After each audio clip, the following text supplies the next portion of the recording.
Hey everyone, thanks for tuning in to another episode of the Grab Matters podcast. Today we welcome on a very special guest, Mike Olson. Mike Olson was the founder and owner of Kansas City Watersports, which was a cable park in Kansas, and he spent a ton of years behind the scenes in cable wakeboarding in the United States. Mike has also helped build and helped operate a ton of full-size and two-tower cables throughout North America. So we talked to him about what it's like to open up and run your own cable park, the early days of cable riding in America, what it takes for a cable to be successful, some mistakes to avoid if you are opening a cable, some of Mike's ideas on what we would need to see some more growth in cable riding in America, how much cables cost, some sketchy cable situations where he's taking them down in hurricanes and whatnot, and a bunch of other good stories too. As always, if you guys want to support the podcast, make sure to join the Patreon. You guys can go ahead and see who the guests are early on there and get a chance to ask them a question. As well as check out some merch on the website. You can check it out at grabmatters.com. Thanks everyone for tuning in. Hope you guys enjoy the episode. I approve waterboarding. They're talking about wakeboarding. The thing about wakeboarding, every trick is an invert. Backside. Air railies. A new dimension. We're in. We're diving in right now. Welcome back to another episode of the Grab Matters podcast. Today we have a very special guest on, Mike Olson. Mike, how's it going? You know, I'm in Orlando in November, so life is wonderful. There's no better time to be in Orlando than November. It's perfect weather. And is that right? And hanging out with you, what more could you ask for? Honestly, that's, kind of perfect life right there. First question, wake pants, yes or no? I got to go, yeah. Sure. Why not? I know it rubs certain people the wrong way, which makes me like it even more. Have you worn a pair? No, I'm keep waiting for my sponsorship deal to come through.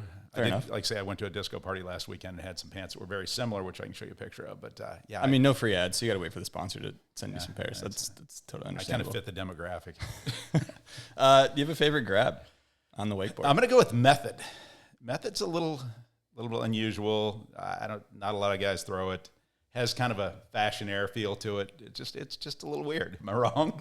A little weird method on the wakeboard. Serious? You think so? Yeah, I kind of like it. I like it too. Have you ever done a switch method? No. Have you ever done a method?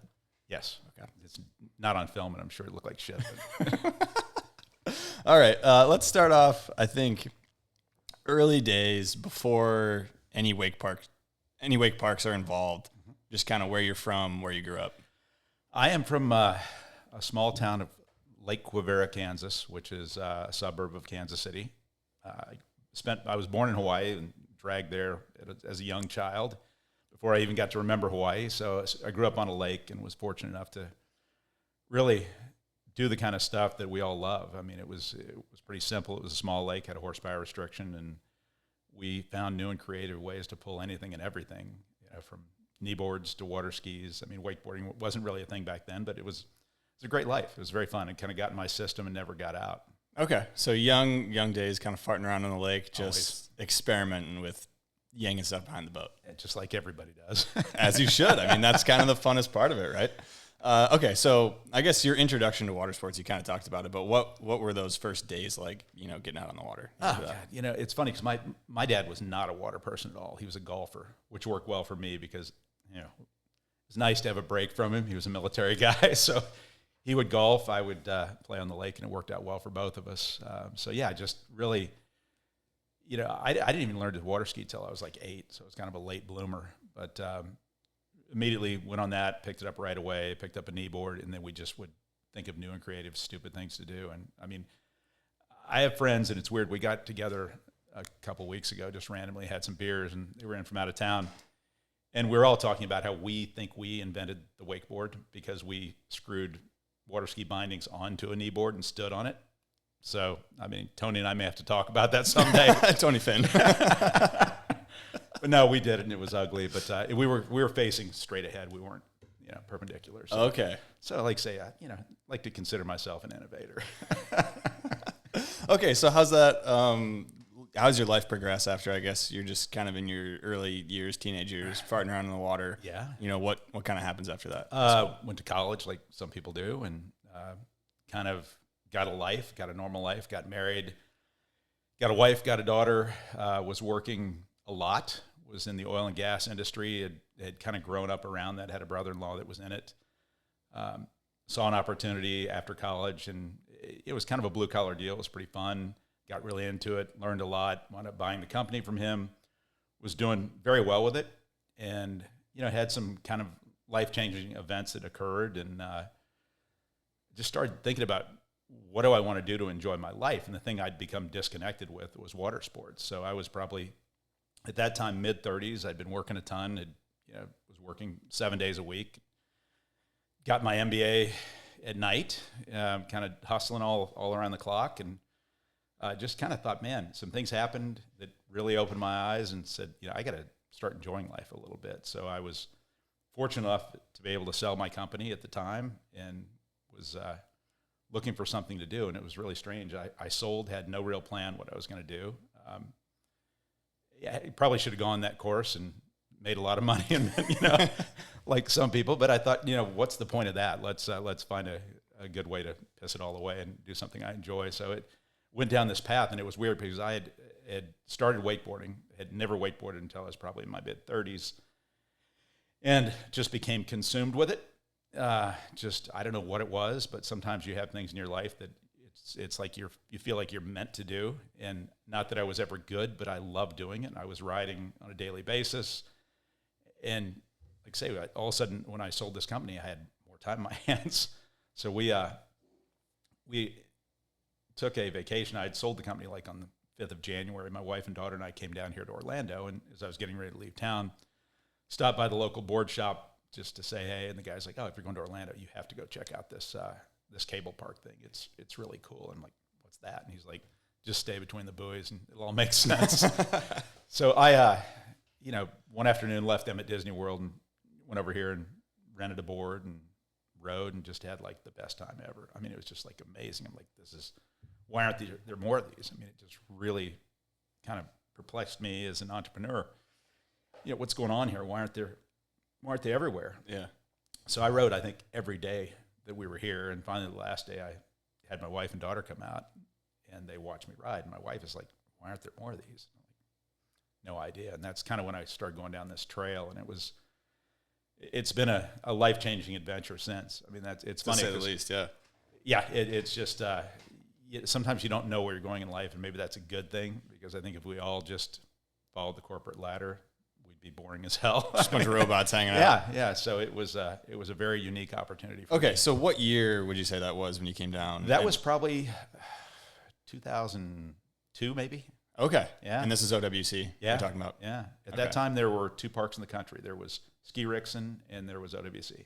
So just 2 Florida parks. That's all that was it. Had. That was it. And I didn't get it. I'm like, everybody loves to wakeboard. Why wouldn't there be wakeboard parks everywhere? Yeah. So what's the next step? So you're at OWC. I mean, are you talking to anybody there about logistics of the park itself? I think at that time, like I said, that was in January, and that's when I kind of started wondering what I was going to do. And my wife is starting asking me, well, what are you going to do? And I kind of thought, well, I'd look into this, and came back down, met with a few people. I visited Ski Rixon, and I met with a guy that was a rep for Rixon cable skis at the time. Started putting together some information, and then kind of thought, what, I'm going to do this. And originally looked at maybe going to Florida, like in the Panhandle, looking at a spot there. And then I thought, it seems kind of risky, to just totally uproot and go down there. And I thought, well, geez, I mean, Kansas City's got 2 million people. We're fun. Why not, build something here that's unique, build something that kind of, is involved with my hometown. And that's kind of where it started. So, and I figured too, doing that, I wouldn't have to move. I could still do some consulting, and, it made sense it was kind of an adult decision at that point in time. That was probably the last adult decision I made. Okay. So you pick Kansas City, say this is the place I'm going to do this. What are the next steps of, property, cable, all that stuff? What's that look like? So I had, being in the oil business, I had done a lot of leasing. So I was very familiar with going to courthouses, looking at property, evaluating property, doing things like that. So I started looking around everywhere to see where I could find a body of water that would be suitable. And, you need, let's say, 6 to 8 acres of water, which in Florida, there's one on every corner. Kansas City, not so much. I just started hunting around, and I had looked and looked and looked. I tried to buy, there was one water ski lake kind of on the edge of Kansas City that a local water ski club was using, and I tried to buy it from the farmer, and we were miles apart on the price. And I really to this day wish I'd bought that site, but we just were so far apart on the price. It just didn't economically make sense. So I had given up, and I was driving. I mean, I'd given up. I was just like, whatever. I had some random piece of property that was located south of Kansas City that I needed to sell.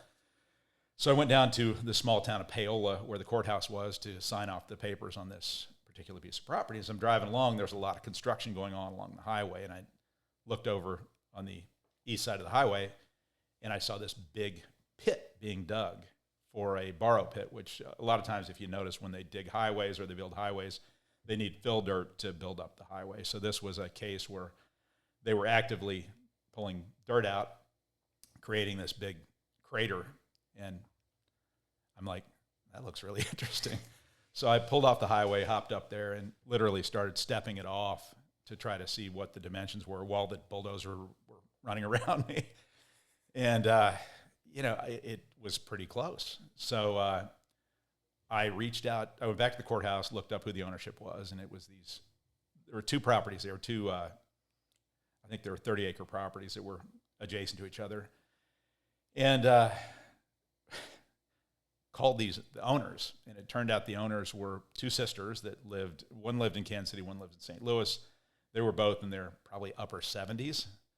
So I said, hey, really interested in your property. Is there any way we could talk? And I'd either like to buy it or lease it or do something. And you can imagine having a conversation about what I'm going to do with this when I'm explaining to these 70-year-old women and their husbands, hey, we're going to dig this lake, and it's going to be water skiing. And, it just, I'm like say, God was part of that deal, because they just kind of nodded their heads and said, that sounds really interesting, and we'd like to be a part of that. They said, we don't want to sell the property, but we'll lease it to you. And we put our heads together and worked out a very favorable lease that made sense, and it was more than they were ever going to make off of hay, and it was affordable enough to where I could give this a go. And that's kind of how it got started. So we were fortunate at the time we caught the whole digging process, that we were able to kind of manipulate the shape a little bit to where it worked better for a wakeboard park rather than just a random fishing lake. So that was, so I was rolling there. I'm feeling pretty good. We get the lake dug, and I've got an engineer that I work with. It's a great, he's a great engineer, knows all about drainage, and we're looking at this area, and he's saying, okay, this, if we do this, we can catch all this drainage, and you get a normal winter, we'll fill it up, and you'll be good to go. I'm like, this is awesome. This is great. So that's when it got, this is where life sometimes challenges people. So a lake is built. I order the cable system, and we start having what seems to be somewhat of a dry winter. We're not getting a lot of moisture. And then we start getting a dry spring, and we're not getting a lot of moisture. So cable's ordered. It's ready to come. We get it. We build it. And, we got a cable built, and we have probably, maybe 2 feet of water in part of the lake, and the rest of it's dry. And we promptly hit I think at that time, the third worst drought in history. So we got no rain at all. Great timing. So for a year, I had a dry lake, and I would go down there and cry a little bit and wonder. Try and fill it up with your tears. Yeah, it just, it didn't work. And, and just looking at every possible creative idea of how to get water in there, and looked at trying to buy it from a water district. We needed like 24 million gallons of water, and they were just like, we're not going to sell you that in a drought. So, just had to sit there for a year and really kind of soul search and wonder, what in the world did I do with my life? And lo and behold, the next winter, we started getting a little bit more normal moisture pattern. And on March 4th, we had a strange scenario happen. The ground was frozen, and we had a heavy rain, and all the moisture ran off. And the lake came up probably 4 feet in like 24 hours. And I can remember going out, and I rented 2 3-inch pumps, which, sound impressive, but really in the scheme of life, 3-inch pumps don't pump that much water. But we're out there mucking in the mud and pumping water from the creek behind us into it, trying to get every drop we can. And that was, I can remember coming back the next morning, and there was water around the whole lake. And I'm like, this could actually happen. This is good. So that was kind of the, like with everything, I guess you don't appreciate things until you don't have them. Yeah. And water's a funny thing. I remember sometimes, you do soul searching and you look for quotes. And I found one that said, no one appreciates the value of water until you don't have it. Yeah. And rain's a funny thing. You either get too much or too little. There is no right amount. No perfect amount, yeah. So that was, like I said, that was in the spring of 2004. And that's when I kind of start realizing, hey, this could actually happen. Okay, let's back up a little bit to, because you mentioned purchase a cable, get it over there, build it, and there's no water. But Yeah. So what's the cable purchasing process look like in 2002, 3, 4? It was pretty much awful. So there was 2 companies at that point in time. There was a guy here in the States that was repping for Rickson, and nice guy, provided me some information, forgot a lot of details, So yeah, it was a weird deal. I know we put the order in for the cable, and this guy had quoted the price in dollars, and we made payments according to dollars, and we got halfway through it, and all of a sudden Rickson came unglued because they wanted to be paid in euros, and that was the first of many kind of, let's say, challenging moments we had. Hiccups to say that. Yeah, so to put it lightly. I think we, and the other side was Sesatec was just becoming a system at the time. I had talked to somebody that was kind of repping for him, but I just, at that point in time, there wasn't enough history with Sesatec to want to go with him. So that was why I leaned towards Rickson. At that point in time, there was really only 2 choices. Yeah. And I think at that point in time, I made the better of the 2 choices, whatever that's worth. And that's probably a lot of why later on down the road, I got so much more involved with consulting and selling and trying to improve the process. It was kind of had some gaps in it. So Yeah, definitely. So, I mean, I guess, do you remember how much that full size cost when it was all said and done, just the cable itself? $152,000. Really? Okay. $152,723. So you do remember. So does that include installing and everything, Yeah. getting it shipped over? Yeah, that was relatively, in today's terms, pretty inexpensive at that time. Absolutely, for sure. So what does the install process look like? Does Rickson fly a couple guys over? What's that whole? So you see, you're just provoking me for more That's stories. what I'm trying to do. So in the case of, we never did anything easy back in those days. They shipped the cable in a container. So I get an email from them saying, hey, the guys will be in, 2 guys will be coming in, and they'll land on this day in April. And I go to pick them up at the airport. It's all good. Start driving out there. And I said to him, like, when is the container going to arrive? And they're like, what do you mean, when is the container going to arrive? And I'm like, I've never done this before. Where I is didn't it? ship it, you did. And they're like, well, it's supposed to be here. I'm like, well, it's not. So, yeah. And here we go again with, so all of a sudden Firestorm breaks out, and they're calling to Germany, and Bruno's screaming at these guys, like, why are you there? And there's no cable. And they're trying to blame me for it. And I'm like, hell, I don't know. I mean, I've never done this before. I've never imported anything before. So as we start digging into it, turns out the cable was on a ship that was stuck in the St. Lawrence River and couldn't get to port. So, yeah, it sat stuck there for a couple weeks. So we figured out pretty quickly that these guys needed to go back to Germany, and everybody was pissed. I was pissed. They were pissed. I mean, it was like, what do you do, though? I mean, I don't know what I'm doing. Like, Yeah. So it kind of was consistent with everything so far, and we worked through it, but it was just like, oh my God. Okay, so what happens? It's a few weeks stuck in port. Those guys go back. You figure out how to import it, get it to Kansas City. Yes. Then what are the next steps there looking They like? come back. So 2 guys. One of them was one of their head engineers. Another was a younger guy that was training. And we started in the process, and I was very fortunate. I had a couple really good friends of mine that were just, really into this thing with me. It's funny, you learn in life that, like, when you go down unique paths, you learn that people either love you or hate you. And they either want to totally latch onto you or they want you to fail. And it's like, because those people that want you to fail have no imagination. They're the guys that work the 9 to 5, and they resent people like us that try to color outside the lines. So I had 2 really good friends that were so crucial, and they just, they had regular jobs, but they'd pop out and help for a few hours here and there. And I think with a couple of them, had they not been there, somebody probably would have died on the site, whether it was me or the German installers, I don't know who, because there was a lot of problems with miscommunication and things that just weren't conveyed to me. And so we worked through it, and thank God those two buddies of mine were there and really helped me through it. So it was about 3 weeks, and it was kind of like, the lake was dry, so they were pissed about that. They didn't really want to do any training. They just wanted it done and wanted to get back to Germany. And so they left me with a cable that ran, but I didn't know really anything about. They didn't go through much of anything with me, and what little explanation I got was just very, very vague. So that's that we'll get to the part how Josh Potter and I became best friends. Perfect. But one of the funny stories about that was, like, at one point on that first trip when they came out, and they'd just gotten screamed at from Bruno for, like, relentlessly, and I could just hear it through the phone. And I look at their faces, and they were very depressed. So there is anybody tell you about the double wide? Yeah.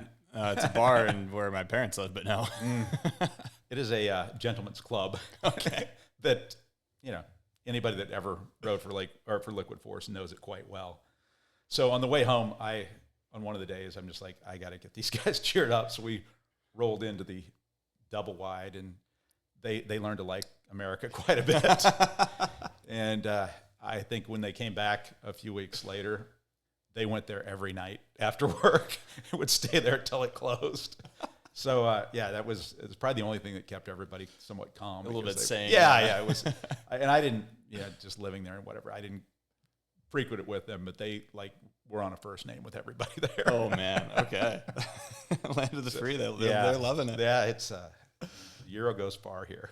Okay, so before we kind of run into some of the issues you have after it's installed, for a lot of people who haven't installed the cable, they've just ridden at them, what is the quick explanation that you could give of the process of once the cable lands at your property to it's spinning? What's just the rough steps? So obviously, we got to dig the lake. That's the first and foremost thing. Next thing is we're putting in anchors. So typically, you've got 2 anchors per tower. Usually an anchor is somewhere between 6 and 10 yards of concrete, depending on the engineering. So those will all be in place. I mean, if you look at different parks, you have some that are like I-beam anchors. Some of them are looped ground anchors. There's different variations of that. But so that's typically in place.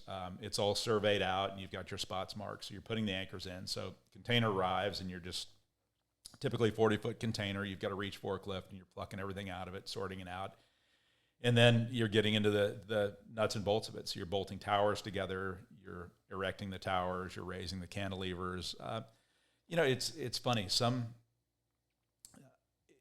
I've done a lot of them, and I've done a lot of them with Josh Potter, and we work very well together. I mean, Josh is a machine, and, like, I think we get to the point where, like, it's like, give me and it's in his hand kind of deal. The guy is, if not the smartest guy, he's a wizard. Oh, dude, the guy is like, and I just, he's one of those people that, you're so much better for being around because, like, dude, I mean, we've been through so many things, like, you can't imagine. How we took a cable system down here. We'll get into that. Yeah. We'll get into those a little bit. Okay. So that for us, it was, when Josh and I do it, it's very fluid. I think, we just know what's up, and, we typically can, we can get 5 towers up in 5 days. That's not the end of the world. And typically maybe, running within 10 days. So, if everything lines up, a lot of times what we get into the things that slow things down, or people don't have water in the lake, that usually slows us down. A lot of times we get into electrical issues where they haven't brought their power in. But once we're there and if everything's in place, it's a very fluid process. I mean, it goes very quickly. And so why is water being there important for someone who wouldn't understand? It's just nice. It's nice to be able to build it and ride the system right away. I mean, I guess in one world it's easier because like when we did BSR, the lake was dry. We were able to drive a crane or a boom truck around the bottom of the lake and lift the towers. Makes it a little easier, but it's just nice when you go to a project to have water in the lake, build it, and then be able to run it and test it right away. It's kind of rewarding. And like at BSR, we were fortunate because, like, say, the lake was dry and they had a huge source of water and they just like flooded it and very quickly. But usually it's kind of like one or the other. But I always prefer to have water in the lake. Yeah, absolutely. And plus, not only that, when you're working above it, I'd rather fall, rather fall and live than fall and die. Yeah, fall and get wet than to, and that was one of the things that was really horrifying about Kansas City is we had the lake kind of had a weird slant to it the way it was. So the west side was, or the east side was dry. The west side had like 2 to 3 feet of water in it. So we had this jackleg scaffolding that we built on a barge that went up like 6 sections. And you're up, you know, in a lake that's supposed to be 12 feet deep, and then you've got, let's say, another 10 meters up to the running cable. In a dry lake, you're up way up. You know, you're up 50 feet. And it's, for somebody who's not used to it, it was really, initially for me, it was very, like, wow. I mean, I'm not afraid of heights, but that was like, That's more of a rational rather than afraid of heights. More of just like this is a rational thing that you have going on. And the funniest thing is we're right on this highway. I mean, we're right on the highway, and traffic's going by all the time. I'm looking at these German guys going, "We got this thing called OSHA," and they're like, "We don't work for you. We don't do OSHA." I'm like, "Yeah, you don't do OSHA, but I do." But it's like I say, it was. Anyhow, I like having water in the lake, and it just makes it a much more fluid process. So you mentioned raising towers. What are some of the methods that you use or people use to raise towers? So the 2 methods are crane, and cranes are nice, but sometimes cranes are pain because it takes, depending how far out you have to reach, you have to go with the bigger crane. If you go with the bigger crane, there's more setup time, more cost. You have different obstacles as you kind of go around the lake. Yeah, it's very slick if you've got the right setup for a crane. Man, it's very slick. The other option is the good old-fashioned, like you did when we built the one in Michigan. You're talking pumping it up by hand, using large come-alongs, we call them grip hoists. And it's just a very old-school, non-rewarding process. But, as you're doing it, it's kind of like you feel like you're touching the craft. It's very European feeling. So, yeah, I'd say in my world, I would love to always use cranes, but I can tell you there's times like, we've had just a lot of pain with cranes, because like if your reach gets out too far, if your slope's a little bit, I know like in Houston, we used a crane. We thought we'd knock it out quickly, which we kind of did, but we had, in the first 2 days, we had 5 different cranes. Because, every crane guy, I hope there's none listening to this, that comes out, every sales guy comes out and always bids it wrong. I mean, they always, oh yeah, I got what's going to work. And it never works. And it's happened to me everywhere. And I'm really good at telling them what I need. I had one we did recently that we took down, and I had 3 different guys come out and look at it, and they're all like, no problem. And we go to do it, problem.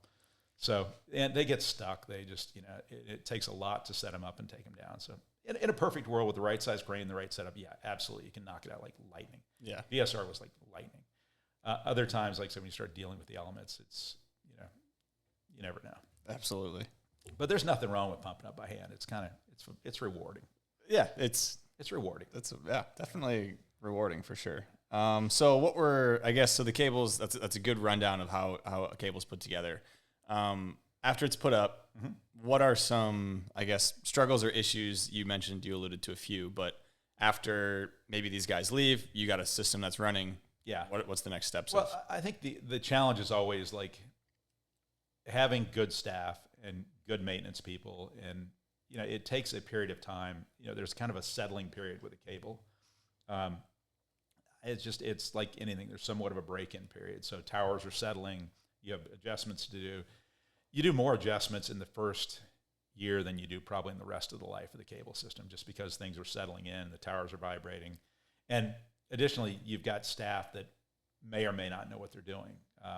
And not only just maintenance staff, but operational staff. I always tell people that probably 90% of the problems we have are due to operator error. You just get an operator that's not paying attention, or they press the wrong button, or I can give you case after case of that. So you see, as your park gets more mature, your operators get better, and you subsequently have less issues because of that. And then just having a good maintenance person or a good maintenance team that is diligent, that pays attention, that does it every day. It's just one of those things where, like, this is the golden goose. You got to keep feeding her, and if you mistreat her, you're going to pay. And sometimes things happen that are out of your control. But many times, they're just simple things that, you're like, oh, when was the last time you did maintenance? I didn't. Yeah. And like I say, I will tell you, just about every time I've come out for some kind of maintenance call that's an emergency, I never get the whole story. I get that much of the story. Well, there's always 3 sides of the story. Yeah, right? the cable's not running. Well, the tower's in the lake. It's like, it's a little difference. But no, I think a lot of it just, the more professional the staff, I think I think it helps too, that getting a guy that really takes ownership of it, from a maintenance standpoint, or a girl. I mean, that really takes pride in it and gets to know it. And I always tell people that your ears don't lie. So if it doesn't sound right, it's not right. So the minute something sounds wrong, you shut it down, you figure out why it doesn't sound right. But sometimes I think we just as humans kind of go, oh, it's not that bad. Well, it's still working. Yeah, it's still running. We don't want to stop. Like I said, trying to explain that, hey, shut it down for 10 minutes now versus the rest of the day. That's a big thing. And yeah. So yeah, it's like whether it's a bulldozer or any piece of equipment, if you don't maintain it, garbage in, garbage out. Yeah, absolutely. So cable's installed, Kansas City. Yeah. It's spinning. Yes. What information are you given that, operation wise, maintenance wise, all that stuff? Very little. So like say, I think I was having some issues, and so through the process of when we started, Texas Ski Ranch was starting right about the same time as we were. Okay. So it was they were a little bit of ahead of us, which was nice. I stopped down there when they were first building it, and Blake Hess and Josh Potter were doing the installation with the German guy. And I met them and didn't have any idea who they were. And we chatted, and I'm like, hey, I'm going to do this. And they're like, yeah, you and everybody else. And I'm like, no, I'm really going to do it. And we finally got things going, got it started. And it's funny because, like, those two guys to this day are probably two of my best friends. I mean, they are. And it all kind of started from that one day down there. We're just like, hey. And then when we opened up, they were nice enough to come out, hang out, show me some things that they knew. And from that point on, we just kind of started sharing knowledge. And it's like, I'd call Blake up sometimes and be like, hey, have you ever seen this? And Blake's like, no. And then he'd call me, have you ever seen this? And just really trying to share as much as we could between the two of us. And I know at one point, that first season, I think it was about a month after we opened, I was just, we were dropping ropes like crazy, as a lot of parks do. And I called Potter up and I'm like, hey, you Potter guy, whoever you are, can you come up and maybe spend a couple days and look at my cable? And we just had so much fun. And it was just like, we spent several hours up there just messing with stuff, and he was explaining stuff to me. And yeah, and it just it's funny how you just bond with certain people. And I remember one of my favorite things was Potter, like, after we'd kind of gotten all the work done one morning, we were out there early, and Potter's like, hey, do you ever tower swing? I'm like, what's that? He's like, come on. So we got to the tallest tower, loop a rope up about midway out the cantilever, and just grab on the rope and fly and let it go. That was always kind of our secret thing. I wouldn't let my employees do that. I always tried to hide it from them. So anytime Potter would come out, he'd be like, shh, we're going to do this. So anyhow, the other real challenge that we faced in Kansas City, we kind of got through this whole thing with the water, is there's this thing called insurance that you probably should have when you operate a commercial business. And that was something that was specifically told to me by the German sales guy that, oh, it's no problem. This is a company that writes it, no problem. So I'd reached out to them and said, hey, we're getting ready to open here. And they were like, no problem. This was on a Friday. I submit the application on a Friday, and on Monday they call back and say, we're not doing this anymore. And that started another just like terror streak of like, who's going to write it? And I would talk to agent after agent, and they'd be like, oh yeah, we can write this. We write ski resorts, no problem. We write boat dealerships, no problem. And the pattern was uncanny. This total, yeah, with no problem, to no calls back. And finally when I run them down, they're like, we can't write that. Or we can write it for $100,000 or something ridiculous. Yeah. So through a weird sequence of events, I ran into a guy named Doug Flora who worked for Haas Wilkerson Insurance in Kansas City, and they, ironically enough, write a lot of carnivals and rodeos, which is, I guess that's us, right? We're carnival and rodeo people. And he worked really hard and came back and said, hey, here's the deal. I've got this policy. I got somebody to write it. It's going to be expensive. They're not the highest rated company. They're like a B- company, but they'll write it. And he's like, this might be your only choice. And I'm like, I'll take it. So that was just a super eye opener for me, that like, hey, this insurance thing is a big deal. Yeah. We have to run safe. We can't just go about our way. Because it's a non-option. I mean, this is our only option at this point in time. So we rode with this, as I joke with him now, like Ed's discount GL policy. And we were able to kind of prove ourselves after a couple of years there. Didn't have any incidents. And another great story that goes right with this. So like, we've been through this whole thing about like, we're just fighting to get insurance, and we're killing ourselves. Finally, he gets this one policy. So I have him come out one day to ride the cable, and it's right before we get ready to open. And I told all my employees, I'm like, we built a flat bar there, or I guess it was an A-frame. Good old-fashioned, and it wasn't finished. Told everybody, I'm like, don't anybody hit that damn thing. Like, stay the hell away from it. We're going to make this look fun and safe, and whatever you do, don't give this guy any idea. Yeah. First guy off the dock goes out and tries to ollie over it, nails his tip of his board on the up ramp, and just somersaults. And we're just like, oh, this is great. This is like, fortunately, he wasn't hurt, and my guy was cool and laughed it off. But like I say, Doug was just this amazing resource for us and insured me for all those years, with my parks. And he's actually going to be in town next week and going to try to wake surf a little bit. But just he was. There are little things and little people, like as you go through experiences, that you get to these crucial points where you're just like, there's no hope, and suddenly somebody comes through and bails you out, and you appreciate them forever. And he's a guy that,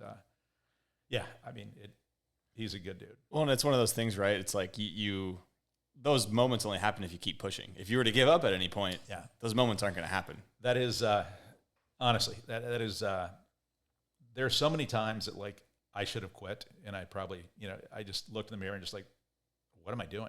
And but you got to keep, like say, dreams don't always come easy. Some people just stumble into them, but other people you got to just be like, to hell with everybody.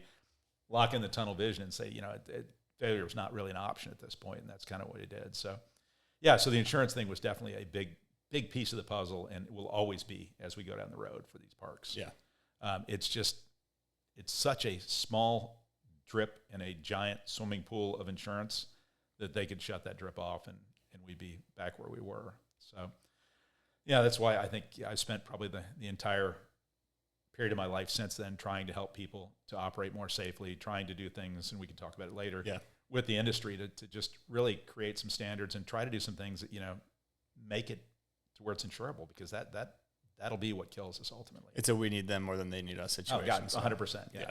Couldn't be any more true. Okay, so kind of running through some of the issues you had there. What else did Potter help out with, operationally there? He was always very complimentary of me. He was always fun to hang out with. But no, Potter just was always good that and it always has been, just to bounce things off. I would say, hey, what do you think of this? What do you think of that? And, like I said, we got everything dialed in. And I pretty quickly, once I had somebody explain to me what to do, I'm a mechanically minded person. I'd been around stuff. I worked on outboards. I've worked on oil leases. I mean, I've done a lot of mechanical stuff, but I just needed somebody to show me the light. And it's funny, even to this day, there's times I'll go out on a service call somewhere, and I'll call Potter and just like, hey, what do you think the best approach is here? And he'll be like, that's good. So usually we're very much on the same page, but he's always kind of my safety net of like, hey, I'm thinking about doing this. And he's always like, maybe you don't thought about that. Like, damn it, you're right again.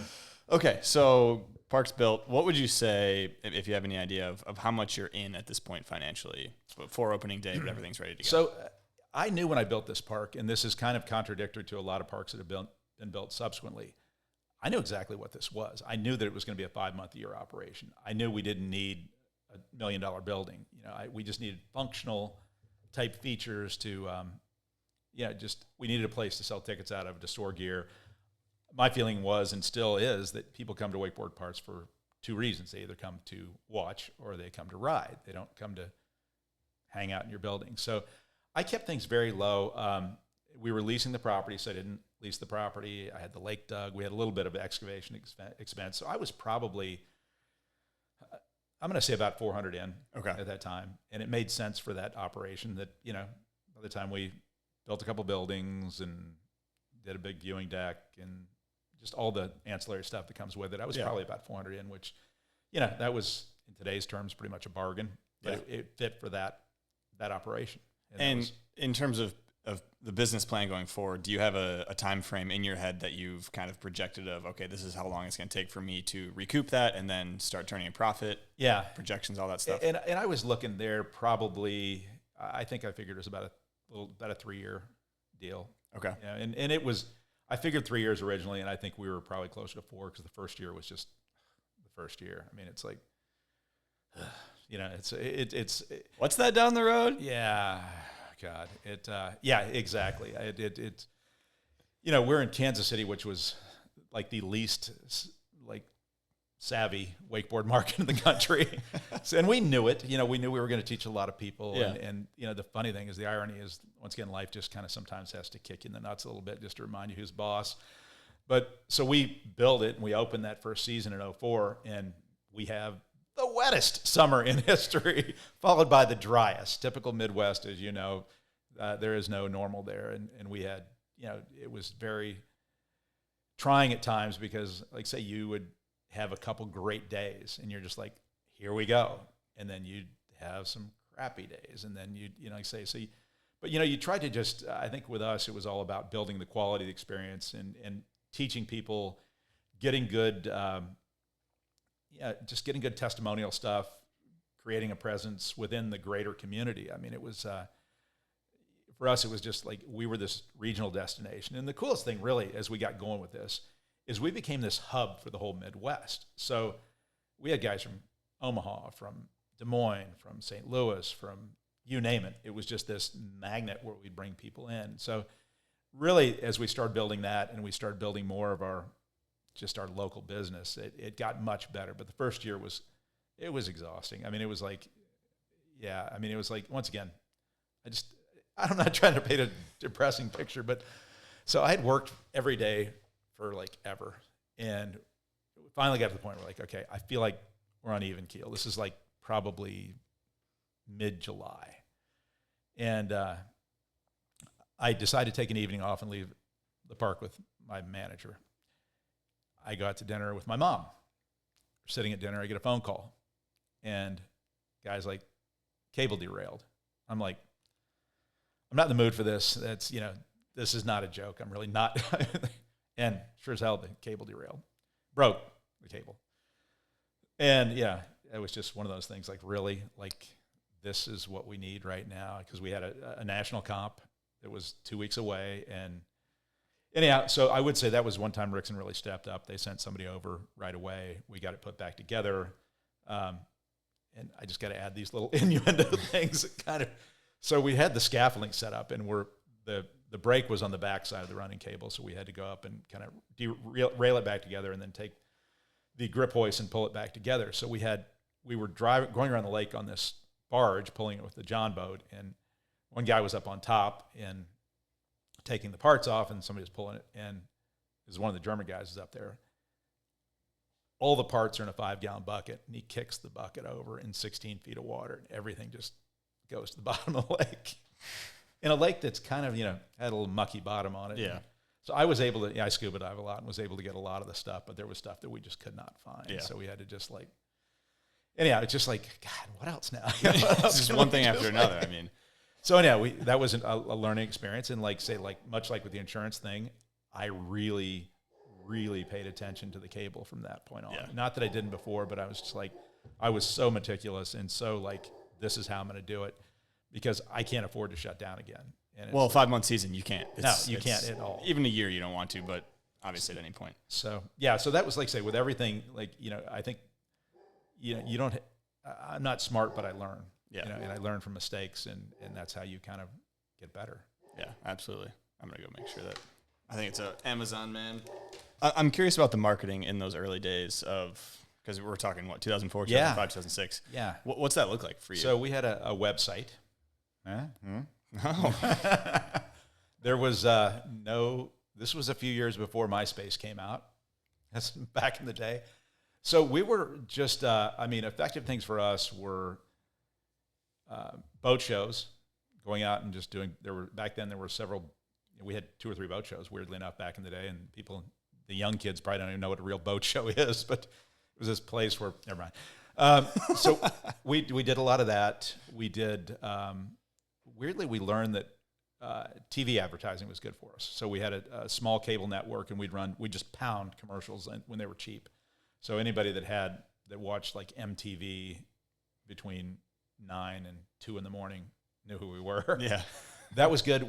The great thing we had was I was really good about getting out and getting hold of local media. So we had this unique thing that we were showing. So we had like the wacky weatherman come out and ride. We had, several stories on that, which were all very helpful. And that really, back then, that was really a big thing. Okay. So that and just word of mouth. We had to treat every customer really well. We did not have a 2-tower to teach people on, so we taught everybody in the main cable. It's kind of funny how life goes. And sometimes, like say, you get things and you learn from them and you go, okay. So I needed to buy some inventory for a rental fleet. And a guy I knew in the industry said, hey, I got this closeout on these wakeboards. And I'm like, we'll take them, whatever. Didn't even look at them. It's like, I trusted the guy. So as we're setting up, we open these boxes up. And have you ever seen a free motion charger? I don't think so. I'll put a picture of one in, though. Oh, dude, it's if I can find one. It is a rotomolded board. So it's like, and it's got sandal bindings. Okay. And it's like, I can't even describe it, but it's a big old boat. And we're just like, oh God, what are we going to, these are embarrassing. They're just like, you look at these and like, we're telling people wakeboarding's cool. We're going to put them on these. No. So as we're training staff, we had this one kid that worked for us that, I hope he doesn't listen to this, but he was a ringer for McLovin. Just great guy, super smart guy. But so he's struggling trying to get up on a regular board with bindings. And somebody thinks to grab one of these free motion chargers with the sandal bindings on it, puts it on it, gets right up. Just like, we're like, wow, that made that look easy. We really quickly realized that we could get people up on these boards like nothing. It was so easy. You give them a little boost, you could stand them up. And so that became a really integral part of our whole deal. We were able to train people in those, and the success rate was fantastic. We got our coaching techniques down. And the great thing was you'd start them on those boards, and then they'd have success, and you'd be like, okay, now let's move up to the next one, and then to the slider board. So you kind of had this, it was like a really rewarding thing. Yeah. We'd say you get moved up to a big boy board. So it was funny how, like, say, when I looked at those, I was just like, what the hell did I buy? And looking back, like, those are the greatest things we ever had. Blessing in disguise. We had so many of them, too. Like, it was just like, so it was funny. We taught so many. I remember one day we had 2 7-foot twins that came out and rode, and we got them up on those because we couldn't fit them on any bindings. Yeah. I totally agree. I think the sandal bindings for people who are just getting started is it moved the line along. There's nothing worse than seeing somebody fall in front of the starting dock and just struggle. It's just, it's better with the Velcro laces, but like back in the day with the string laces, you had somebody sit right there and you're just like, you got a line of people and you want it to move along and they're getting frustrated and you're getting frustrated. Sandal bindings are just boom, gone. Yeah. Okay, we got actually a Patreon question that's related to this from Philip Cunty. I don't know. He's German, so I don't know how to say his last name. But yeah, if you want to join that Patreon, you can go ahead and see who the guests are early and submit questions on here. So he's saying he's wondering how come in the U.S. it's not a thing for beginners to get up on the classic combo style skis, whereas over in Germany where he's at, it's a rite of passage is basically the first step is what you do. We've tried it, and I can't explain it. I think there are just certain things that just work here and certain things that don't. And we've tried different skis. We've tried different things, but people come to our wakeboard parks wanting to wakeboard. And even when we try to put them onto skis, nobody really, I can't explain it. And maybe a lot of it probably has to do with the fact that that's where we put people. We kind of push them that way. As I've learned through life, you kind of are what you're passionate about, and your passion tends to carry over. And when you're excited about teaching somebody to wakeboard, that's kind of where it goes. If you're just kind of like, as a knee board, we use knee boards, I'd say, as more of that rather than the skis. And the knee boards are kind of where we like to start people typically on beginner type deals because they're so easy to do. Skis just never, I can't explain why. And, Potter and I have had this talk quite a bit, and I can't explain it. I think it's just a cultural thing. Yeah. It's probably on us for not pushing it harder. And I know in Europe, like say, I can show you video after video of like these schools of kids just shooting out. So we're Americans. We don't always do things right the first time. What can I say? But we look good not doing it. So okay. So bringing it back to Kansas City though, first year, obviously a little bit slower because it's the first year of a cable park. What is the attitude like in either the water sports industry, the wakeboard industry, like towards cable parks and skiing at this time? Oh my God, this is a great one. So I'm trying to, I'm just like this. Keep in mind, I am not a wakeboard guy. Like I'm not an industry guy. I'm just this nerd that wandered into it that really doesn't belong here. I have no skills. I am not particularly likable. I just kind of felt like I belonged here, and because it was, so I remember, I was doing trying to network in with the INT was the big ski group out there that, they ran the tournaments. And then there were some shops that did demos, and, I'd go out and ride on a demo when a pro would come in and just try to get more information. So at one point in time, there was a demo with a rider who was a pretty prominent rider, very young at the time. And we're out doing this demo, and, I rode a little bit, and super nice guy. And at one point, I asked him, and I didn't tell him I was doing the cable thing. I was just like, hey, what do you think of cable parks? This kid just doesn't even pause. Cable parks are gay. I'm like, God, here we go. Just written all these checks. I got the cable system coming in, and this is the source of authority, this 15-year-old kid. This is what he thinks of it. Yeah, just gay. I'm like, oh, that's not the answer I was looking for. That was really not. So, and it's funny because as that guy got older and had a good wakeboarding career, we became very good friends. And I don't know if I ever reminded him of that story, but it was just one of those moments oh crap. Because I thought they were really cool when I went to Orlando. Not going down the wrong No, path here. God. So fortunately, he was somewhat wrong. And actually, he came out and rode our park in Kansas City and loved it and just was always a very good dude. I ran into him subsequently down the road. But anyhow, that was just one of those moments of what am I doing here, man? Another one of those moments. Had a lot. That was a Okay, so you can kind of compare this to cable parks nowadays, but Yeah. in the first few years of Kansas City, what would you say were some of the contributing factors to it being successful in those first few years? So I think the biggest thing we did, and this is so typical of most parks that you go to that are successful, you build this community, and that's what it's all based on, is the community. And that kind of starts from, I think, the ownership to the employees to just the welcoming attitude that you create there. And that's what we did in Kansas City was we became friends with everybody. And we welcomed everybody. And, when these guys from St. Louis and Omaha, and they bring their crew in, dude, we made them feel as home as they could. We listened to what they said. And I think that's really, as you see the parks that do well, there's just a community and a vibe that goes there. And that's what we had to do in Kansas City because we were at that point just this little niche. And it was always fun to bring people in. So you get this guy that would come out and he'd try wakeboarding and they'd start picking it up. And then the next thing you know, he's hanging out more. And a lot of times it was just these one-off guys. It was I hate to use the term loners, but just guys that were they come out by themselves. And suddenly they'd walk into this world and they're like a celebrity. I love this guy. We had this guy, Brad, who's probably going to listen to this. His name was Iowa Brad. I don't need to get into his last name, but everybody knew it was Iowa Brad.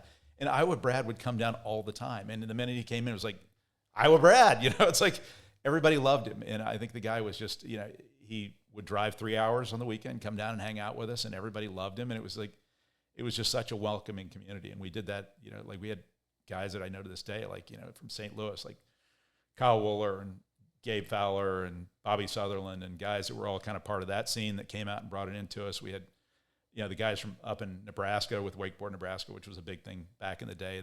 We just made them feel at home, and we did that with everybody. And that was, I think that was the whole success, is just creating this. And I was there all the time to make sure that everybody was doing that, because you know how parks can be. Parks can kind of be, if you let the riders take control, sometimes they can get a little intimidating for people who aren't part of that. We did beginner nights. We did a lot of things to really just to make people feel welcome, and that was always the key. Yeah, and that is one of the unique things that's different here from Europe is the wakeboard boat and lake culture is very strong. Mm-hmm. Boating culture and on lakes is very strong here. And those wake parks can act, if they're properly, put to act as like a hub or a central area for all the other riders to come and meet up, because you're not going to go to somebody's lake house, but you can all go to the cable if you feel like that's a place where you can express yourself as a wakeboarder in a community. I once jokingly told Potter that this was like the island of misfit toys, because we'd have all these just random people, and it's funny, and we all just got along really well, and it was kind of interesting to see just the mix of people and how people would, it wasn't just guys, it was girls too that would just come and find their home, and that's really a cool thing about it. You just, it's so cool to be able to go, and that's what I liked about OWC the first time I went there. Is I got to know the operator quickly. I felt like I belonged there. He was encouraging. And that's what we all kind of want, is to be part of something. And I think we know with wakeboarding, we're a little bit different crowd. I mean, let's call it what it is. I mean, most of the guys that I see aren't your typical Johnny football type athletes. They're the guys that are, they're looking for a place to fit in. And they've got athletic skills, but they're not maybe super into team sports, and they come and they find their place, and it's always fun to watch that. To watch kids that come out and adults, that suddenly find this little niche and they become part of it, and it's super fun. Yeah, absolutely. So, Kansas City, you're running it for years. Mm-hmm. What are some events? You're kind of talking about how it keeps people into it, community, all that stuff. What are some events that you guys had that you would say were just wildly successful? It became pretty obvious to me that, like, we started off doing, like, typical organized tournaments, where it's like, you do your laps and you get judged. And every time we did that, people just bitched. Like, everybody, like, oh, I didn't get judged right, or these sandbagged, and it was just like, I got worn out with that. So I started thinking of things that we could do that were more socially driven, that were like, that would welcome everybody into it, not just the super competitive people. So the big thing we did, and I came up with this in like 2005, and that's, so kind of before we got that, one of the big things we did, and once again, talking about people that really influenced where this park went. And there were a couple guys in this industry that just really, I can never thank enough. I mean, it starts with Corey Murata at Alliance, with Bill McCaffrey, Don Wallace at Liquid Force, Aaron Grace, Colin O'Malley. I mean, all these guys were just so supportive of us. The first year we were kind of on our own in 2004, and I remember going out to, we ran some ads in Alliance, but I went out to California in the winter of like 2004, 2005, and made a point of meeting with Don Wallace, and he was national sales manager at the time, met with Corey and Bill at Alliance, and we just connected. And it's just like, and that was a big catalyst to kind of getting us going at that point in time, because we just had those guys. And Don was always so awesome. I mean, I don't know how well you know him, but I approached him with very realistic things, and he always was very kind. So if I would go and say, hey, we need some rental boards, Don would take care of it. And it was like, we're going to do an event. Can you help us out with the event? Bring in some athletes. And I always felt like, and I think this is what Don appreciated, is I never asked him for anything absurd. I never said like, hey, give us a $20,000 check. It was always like, hey, this is what we have in mind. Can you help us out? And he's like, yeah. I mean, it was always very logical, sensible stuff. And I think that was one of the mistakes I've seen people make over the years, is like, you open a wakeboard park and all of a sudden you want some wakeboard company to, give you a full everything and give you $50,000, and it just doesn't work that way. And then with Alliance, I think Corey and Bill, and particularly Corey started coming out on a regular basis, and he'd come out once a year. And Corey's just such an energetic, charismatic guy that, like, he would go crazy. And they were, we advertised with them. They did several stories on us over the years, and it just kind of helped us on so many levels to create this credibility, which then gave us more credibility elsewhere. So during that period of time, when I ran the park, we had some really great sponsors that helped us to do a lot of stuff. And a lot of what happened with sponsors was building these kind of relationships where you start off with, hey, give us just a little bit, let us prove ourselves. Yeah. Coming back, and then at the end of the year saying, hey, this is what we did with your money. This is how we spent it. This is the exposure you got. And by the way, do you want to participate next year? Almost always it was like, yes, absolutely, give us more. So many mistakes people make, and I think this probably pertains to athletes too that are trying to get sponsored, that, you want, but you got to understand, you got to give back a little bit and let them know what you're providing. And, in today's world it's different. Obviously social media is such a part of that, but, everybody wants to know how their money's spent. And the more you can show them that, it makes them easier to spend it next year. So that was, like I say, those guys really, just the friendships we built and the things we did were just amazing. So that was kind of kicking off that phase. And then the next phase we did was, there was a guy that started riding at our park there that I got to know very well. His name was Fritz Heffinger. And Fritz is money, dude. That guy, he is just like lightning in a bottle. And as Fritz started hanging out, we became very good friends. Fritz was working with a small marketing company in Kansas City that was doing some stuff for Toyota. And he just like dragged us into all this stuff. And it was so awesome. And like Fritz, just like one of the more charismatic guys that I've ever been around, just always fun and always full of ideas. So like we talk about events, it got to the point where, Fritz and I would put our heads together and say, okay, what can we do to make a great event? And Fritz would be like, I got it taken care of. I got it. It's good. So, I mean, and he'd go to Toyota, or Scion is actually who we wind up working with a lot. And he'd go to Scion. It's like, hey, Mike needs a car, and he needs to have Kenny Bartram come out and do freestyle motorcycle show. And it always happened, and it was just incredible. And I think that whole energy picked up across our events, and Fritz would announce the events. And it was just, like I said, there was just this rise we took kind of once he got involved. And it was game-changing. And like I say, his energy it kind of revitalized me at that point in time. And we were doing so many fun things. And so one of the big things we did was we used to do an event once a year with Liquid Force. So came up with this idea of this was in 2005 or so when Relentless, the video, came out, which was kind of it was a big-time video. It was pretty cool. They promoted it well.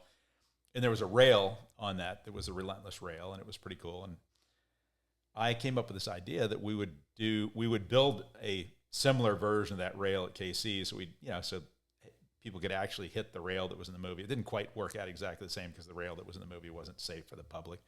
But we came up with a version of that and copied it, and it was pretty awesome. So we came up with this idea of doing an event we called the Relentless Weekend. So we'd have some athletes come in. Wallace came in. I think O'Malley came in. And it was just, the first one was just a chill time. We all rode and whatever. It was just kind of a social thing. And my thought was that, like, this is back, like we were talking about earlier, in this period of time, we had athletes that were kind of celebrities. I mean, the whole wakeboarding world these guys were legit. I mean, so my thought was we need to make an environment where these kids, or honestly adults, for lack, that are basically kids at heart, could interact very socially with these riders and do things where, it's not just a contest where somebody's going out and getting judged, but it's like, hey, we're all getting together, we're having a good time. It's a social thing. So I came up with this idea of the Relentless Weekend. And kind of the highlight of the Relentless Weekend was we did this event, and everybody come out, they'd warm up, we'd stop the cable, and everybody pull together, and we would stack everybody's boards in a pile, kind of like we used to do when we played hockey. And then we'd have 4 team captains who were usually there was somebody in the industry. So it was like Wallace was a captain one year. I think Corey Murata was a captain. Fritz was a captain. So they would take turns pulling boards out of the pile, and they'd make their teams. And then every team had their own unique colored T-shirt they'd wear. And the goal was that you would try to learn a trick that afternoon. And we'd have 4 or 5 pros there that would help you with your trick. So whether you're a beginner rider, who we had people in the various events, their whole trick was to ride a lap around the cable, or if you're a better rider, to maybe try to do something like a spin or something that's out of your reach. So it worked out to be this great event. So during the day, everybody would practice, and the teams would go together, and they'd kind of, coach within. And at the end of the period, usually about 4 or 5 o'clock, we'd shut the cable off.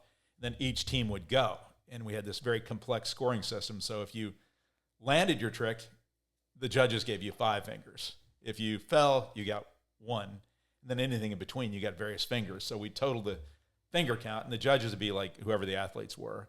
And then whichever team had the most points, they would win. And it never failed. I think every year we did it. We did it in Kansas City. We did it in Houston. The highlight of the event was when you'd get a kid that made their first lap. And it was so fun because you'd watch them, and they would struggle the whole afternoon. Then all of a sudden, you shut the cable down. They're the only rider on there. They make the lap, and they come around home, and everybody's screaming. Yeah. It was so much fun, and it was so social, and that was the key. I mean, and the athletes really, I remember Shane just saying, anytime you do this event, I will come. The athletes really bought into it too, because it was just, it was such a casual, it wasn't a judging type system. And that was what I was telling you before. I never loved competitions because, everybody just got so bitchy when we do a competition. We do stuff like this. Everybody had fun with it. We would do, so that was our big event. We had so much fun with that. And then it would always wind up just being a huge party afterwards. And, we'd go to the local restaurant, bar, or whatever, and Hooters, whatever. About the double wide. We kept this a little more about the day. We didn't go to the double wide. It's usually Hooters, which that was a whole another.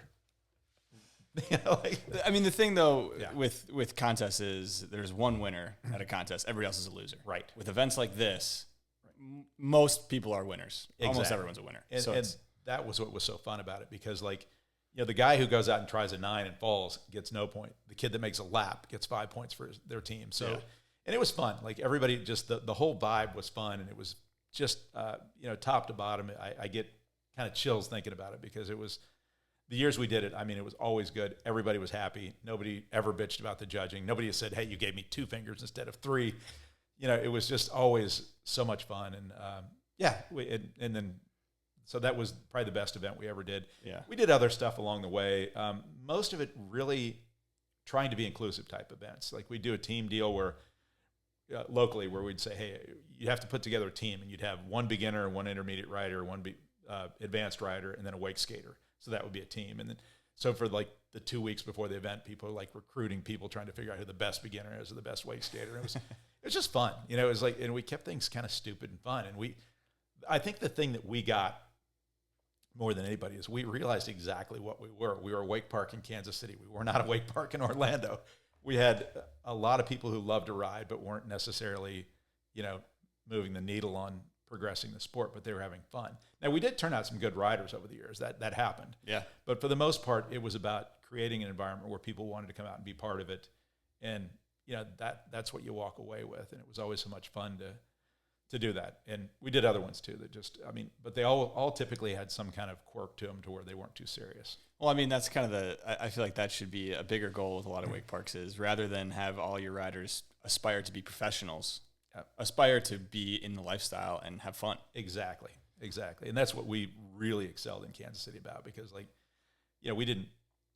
we knew who we were, and it was fun to see guys progress. Yeah. But it's like no one was trying to get a pro contract. I mean, in Kansas City.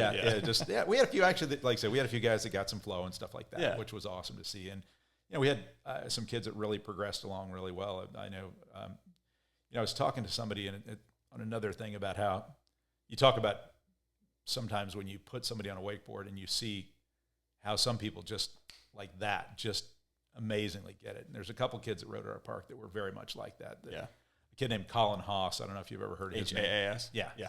So kid was a great rider. I remember the first day he came to a camp, and one of my guys was around the camp. Was like, that kid gets it. He'd never been a wakeboard, and just like all of a sudden everybody's looking around, and he was this funny little 10-year-old kid that was super introvert and just became like a legend there. And like now he's just gone on. And you talk about how, the positive aspects of this sport and how you can, the great things that can come out of it that wouldn't have come out if we didn't have wake parks. And I look at a kid like that, and several of the other kids from Kansas City that wound up going down to, went to college down in Texas State so they could ride at TSR. Yeah.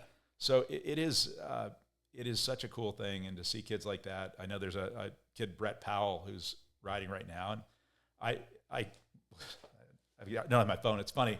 We were digging through a box of crap the other day as we were cleaning out one of our closets. My wife pulled out this card, and she's like, "What's this?" And it was a card from Brett at age 6 saying, "Thank you for letting me ride the cable." And it's got a picture of him on the flip side. I can show you. I took a picture of it. But it's just, like I say, it's little things like that. You never know who you're kind of like dealing with and how you're going to change their life. And most people are going to come and go, and they're going to come out and ride once or twice, and that's it. But, I recently went to a doctor, and doctor was probably in his mid-30s. And, it's like a lot of times when I go to doctors and they're like, "Well, what do you do?" And I'm like, it's really hard to explain. and, I'm like, I know what I do, and I know why I probably have like pain in my knees and my shoulders and things like that. So I told him, I said, "Yeah, have you ever seen a wakeboard park?" He's like, "Yeah, I used to go to Casey Watersports all the time." I'm like, "What do you know?" Like, And it's funny because then he sets me up to have some tests done, and the damn nurse had been there. So it's like, it's fun to see little ripples that go on beyond your existence. Yeah. And just how, these people walked away with these great experiences, and just, it was a part of their life. So, and I didn't know the guy from my time, but it was awesome. A lot of people flow through parks, if it's run well and there's people coming through, there's a lot of people that are touched by wakeboarding. It's funny. I look at, my daughter, who is now old, she's in her late 20s, and, so many of her friends, like so many of our friends, are all from this industry, like Ryan Sanders and the Hess family, and just these people that we created this big family, and it was such a cool thing. I would advise anybody who's got young kids to open a wake park. It's the best thing that'll ever happen to Okay, we'll talk about opening a wake park. I think they need to do it. I think if we had, like say, you can create such a great experience for your kids. That, you absolutely can. So before we move on from KC, I think one thing I did want to touch on was first features and what that looked like back then. Oof, that was, there was no playbook. I mean, we just kind of had, I came down and Rixson had no features back then. They had none at all at that point in time. OWC had some scary looking stuff. Like, I don't know if you've ever heard of the camo kicker they used to have here. It was like I heard of a knee breaker. I've never heard of the camo. It was the camo kicker. Okay. It was 9 feet tall, and it was an orthopedic surgeon's dream. I think it was probably sponsored by an orthopedic surgeon on the back. Because you just go way up and just boom, drop off. And so we tried to. I tried to talk to people and people that I thought were level-headed and would tell me things. And it was cool. Like I said, we do boat shows, and this before we even open, and I'd sit down with a rider and just say, hey, what do you think of this? What shapes do you like? And the thing I got back from several riders is like, just stay with simple shapes. Stay with the stuff. Look at a skate park. See what works at a skate park. You don't need to go with crazy stuff. Nice just flat bar. Yeah, good A-frame, good rooftop, things like that. Just look at your shapes. So we learned, I mean, initially, first year we didn't have much, but each year we kind of added on and learned and did different things. And, we had to build everything. There was no unit back then. So we build them safe. Like I said, I had the insurance burden over my head. So, we inspected them every day. And I'm not going to say we didn't have a screw occasionally come up and wreck a board, but that was very rare. To my knowledge, I don't remember anybody ever getting hurt due to a feature. I mean, we had people do this and that. We had guys that injured knees going big off kickers. We all know that. I mean, if you boost too big off a kicker and land flat, you kind of get what you get. Sign up for it. So, that was, so we just tried to look and tried to talk to people and get really, really level-headed input and not people, if you ask certain level riders, they're going to tell you ridiculous things you need to build. But if you get to the guys that are good, that really know what's up, they're going to be like, give me a 2020 A-frame. Pretty straightforward stuff. Give me a rooftop that is mellow up, mellow down. So that's a lot of we did. We did a 100-foot long flat bar, which was kind of our, whatever. It was kind of a signature thing Alliance helped us with. But it was just simple stuff like that we felt worked really well. So not trying to go crazy. Get the angles right. Get the sliding surfaces right. Exactly. And still, this is early in the days. You said Rixson didn't have any features. This is early in the days of features. There was no. So it was plywood. The creative thing we did in Kansas City. So a lot of our rails we drove into the lake. We just pounded posts in. Yeah. We had some that floated, but some we beat in, which the advantage, obviously, that once you put a permanent feature in, you're kind of stuck with it. And we had some floating stuff we could rotate around. But our trick was, which we were pioneers in, being in the Midwest and having the advantage of having a lake that freezes. So we got in the wintertime and just draw out where we want the rail with spray paint on the snow, and then we'd drill holes in the ice, beat the posts in, get them all lined up, and basically build the feature on standing on the water. On the ice. It was a perfect thing. I was just talking to somebody else about that the other day, saying, hey, it was an easy thing to do. It sure beats working off a barge. So, 100%. Yeah, like I say, just trying to do what we can. But and our challenge always was try to keep the good shapes and then bring in some stuff. But we never did anything crazy there. Everything we did was pretty straightforward. Yeah. We built a couple that were forgettable. Yeah. Forgettable? Yeah, we just didn't get them right. I built one I had a brilliant idea to build one on a pontoon frame.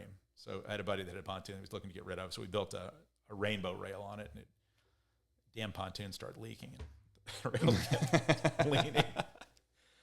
Which led, I'll tell you another story, and I can go on forever, but that rail, my most vivid memory on that rail was a kid from Minnesota that came down and used to ride, and he was a super nice guy, but maybe about as sharp as a marble. And he got up on it and just slid out and face planted right on his arms went right between the rails and just straight shot. So I kind of saw it happen. I saw him walking back, and he was, just kind of shaking his head, whatever. He gets back, 2 front teeth are gone. And I'm like, oh shit. So sometimes in cable, there's this magic where you look around and lo and behold, there's an orthopedic surgeon standing on the dock. An oral surgeon. Oral surgeon. Oral surgeon looks at him and says, where's the teeth? He's like, well, I spit them out back in the lake. So anyhow, note to anyone in this industry that actually watches this and knocks a tooth out. The trick is, according to my guy, You put it in milk and you go to the ER and they'll pop it right back in. Really? Yes. That is life wisdom right there. Milk coming through again, Milk saving the day. never lets you down. Never does. So throw it in milk, bring it back, and so that we learned something new every day. But that was one of the things that I learned was milk. Fascinating. Yeah. Okay, so speaking of, I mean, maybe kind of touch on features there a little bit. How often do you think this can be a new question that you can answer in terms of parks nowadays? But how often do you think is an ideal setup change at a park? So what we did in Kansas City, and I think we did it in Houston as well, I'm sure we did, is we would do a spring setup, a summer setup, and a winter setup or a fall setup. And the idea is you pretty much know what your clientele is in the spring and the fall, and you know what it is in the summer. Yep. So you want to kind of create space in the summertime for beginner riders and not clog things up to where you just intimidate the hell out of people. Spring and fall, you got core riders. So you want stuff closer to the dock. You want stuff, you can put it a little bit more in the way than what it normally would be. So that was always my deal. It's like we'd come in with a spring setup, and right about the time summer hit, we'd move things around. And then once we got to Labor Day, we do a totally different layup. So to me, that seemed, I know it's a lot of work to move features around. And we as park owners, I get it. It's work, but you got to do it. You got to keep it fresh, because if you don't, people get really cranky. And it's easy to be lazy. And I know there's parks that don't move anything, and that's just kind of, that's not fun. I mean, you've got flexibility to move it around, so move it around. 100%, yeah. And that's the one thing that, with wakeboarding, you can compare it to snowboarding in terms of the park setups. They have so much freedom to do whatever they want with snow. So we're already tied. We're already handcuffed with what we can do. Right. With the features themselves, because you can't change them. No. You can just change where they are. So you at least got to do that. Yeah. And the thing now, I mean, obviously the big trend that's happened over the last several years is all this hacking. And the hack didn't used to be a thing. The hack is a big thing now, and the hack's awesome. Yeah. So you can, without a lot of work, make things look really fresh and move it around and do little things. And it is funny sometimes how you do something dumb and little, and riders just love it. I can remember one time we threw we had a big inflatable buoy. We just threw it out there, and it's like we discovered plutonium.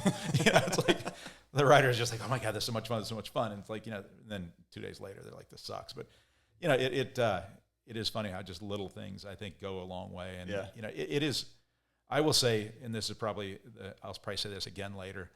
I think if you're a wakeboarder and you love wakeboard parks, the best thing you can do is to find the owner and hug them every day and thank them, because it is a lot harder job than it looks. I mean, it is a challenge to make the books balance and to keep the things going and keep the staff happy.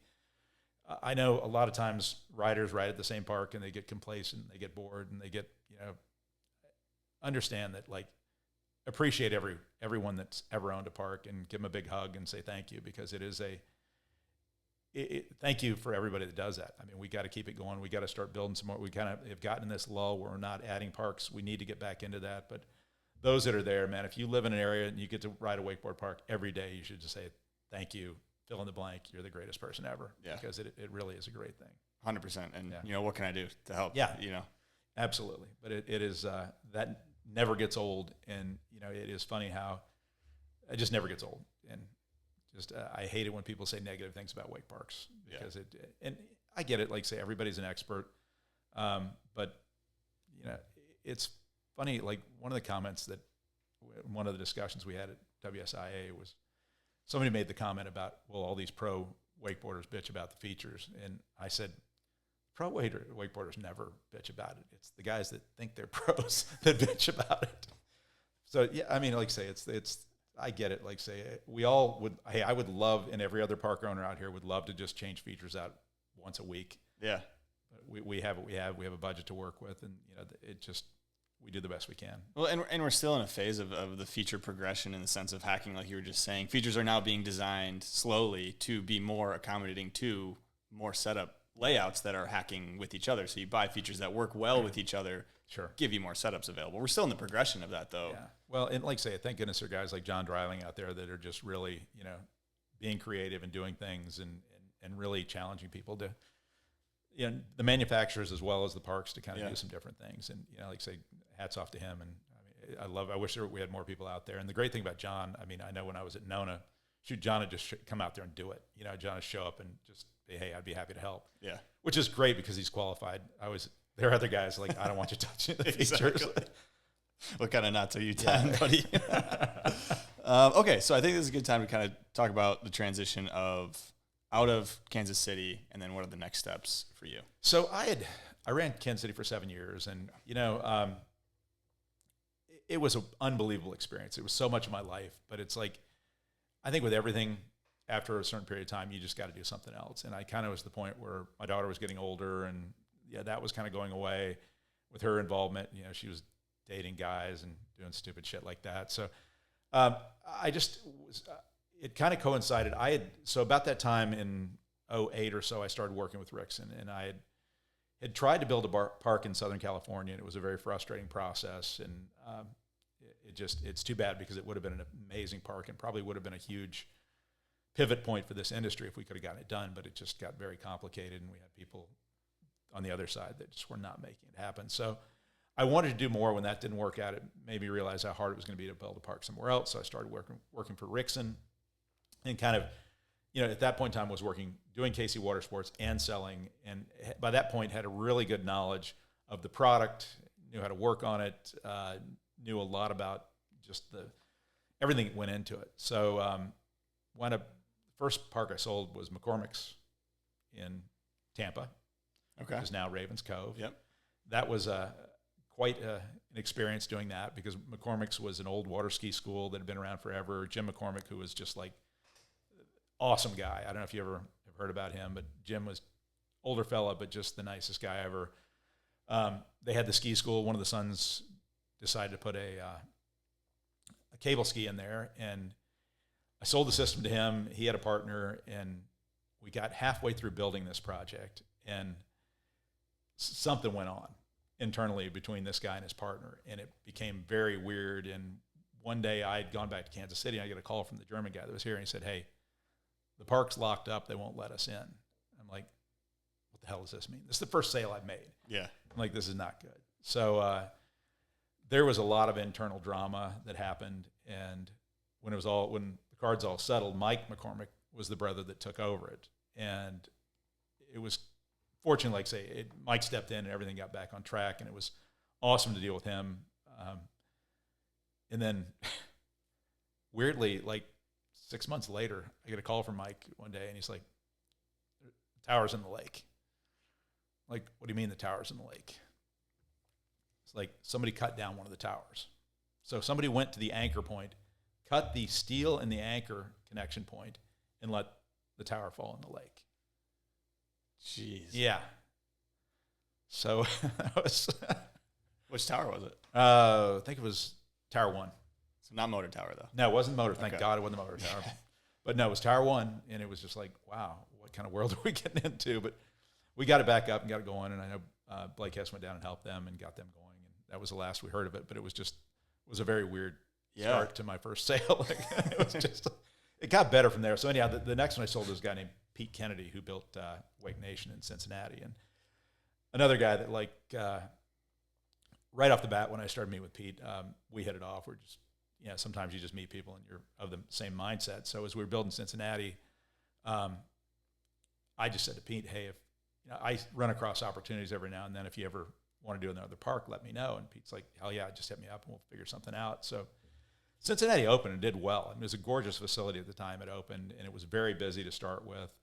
And it was fun to kind of be somewhat a part of that and to see that whole thing. So probably this is a good story. I don't know if Potter told you this one, but I love to play pranks on people. It's enjoyable. And so at one point when Cincinnati was starting to calm down, they'd kind of been through their first few months, and we'd had a couple little issues. Like we had a pulley that was broken before they opened, and I ran up and swapped that out.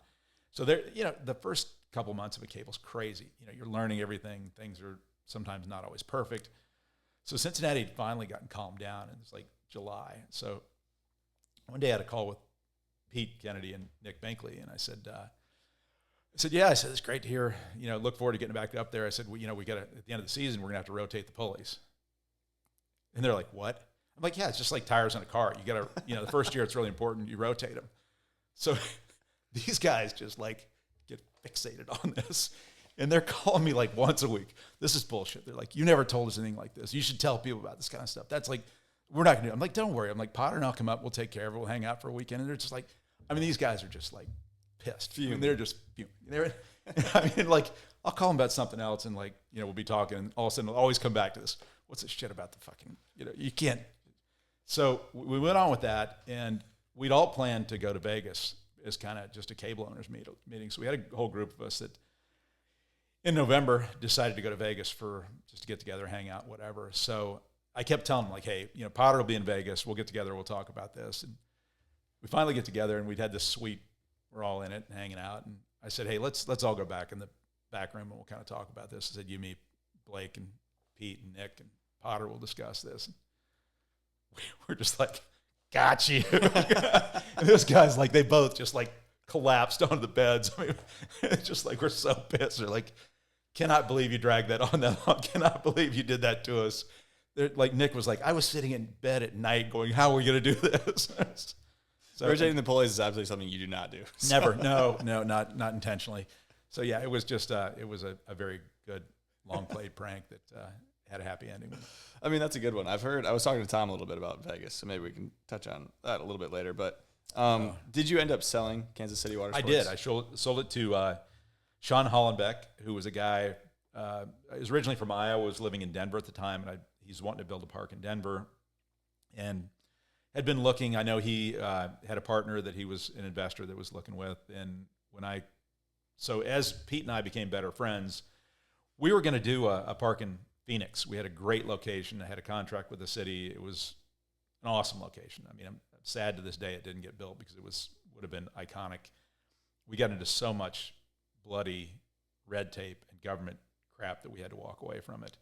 So during that same process, I stumbled into this site in Houston that I really liked, and I threw it to Pete, and Pete got really intrigued. And I kind of said, hey, let's partner on this thing, and part of that would be I would sell Kansas City, and then we'd partner on that and do that. So it worked out that Sean was looking at the time, and I kind of threw it back to Sean and his partner, and they got intrigued. So that was kind of the transition. I think it was like 2010, 2011, right in that window of time. And so it worked really well. I sold the park to those guys, and Sean has done a great job with it, just really kept the traditions alive. Really, it's been fun to see them continue to grow and prosper and do well. And then we built Houston, which was kind of a whole new fun chapter in my life. Yeah, I think it's good to dive into Houston. It was cool. And so Houston was really awesome. It was like crazy awesome because we built that park. It was a sand pit that I'd found right up against the highway, kind of on the south side of Houston, had gorgeous blue, clean water. Everything just was simple. I can remember going down there, and after I found the property, I was talking to Pete about it. I go down to the courthouse to get some information on the property. I walk into this rural courthouse, which is like, Houston's got Harris County, which is like the big one. Excuse me, we were in a southern county right below it, which is adjacent to Harris County, kind of in a growth pattern. So I go into their courthouse to get some information on the property. I'm like, there's an old lady at the information desk, and I'm like, hey, where's your planning and zoning office? She looks at me, she says, son, we don't do zoning in Texas. So as it turned out, and I learned that in Texas, apparently, if you're not in a city, you can pretty much do what you want. So it's unincorporated ground, so it was the best news ever. It was kind of the deal maker on this property that made it super attractive. So we built a 4,000 square foot building, and we had to submit a $50 permit fee and like two other things. It was ridiculous. It was so awesome, and that's what made it so fun. So getting Houston up and going, we bought that property, I think, in January, and we opened for business on May 1st. It was just like the fast track. Yeah. Everything just went boom. Like we were on it. I was organized. Pete was organized. We had Nick down there from Cincinnati and a couple other guys. Luke Becker came in from Cincinnati, and we just ripped right through it. So it was awesome. And so we opened the door to that thing. We ran for a few months, and like from the day we opened it, it was like, holy shit, this is busy. Like this is like next level busy. And what we had there was we had a huge boating community. So a lot of really good wakeboarders there, an established wake community. So when we opened up there, we were in a city of 5 million people with a lot of water sports, and it just like the floodgates opened, and it was crazy. I mean, it was like, I don't know that I've seen busier water park than what we had those first few years there. We did a free-for-all event, which was what Liquid Force used to do once a year.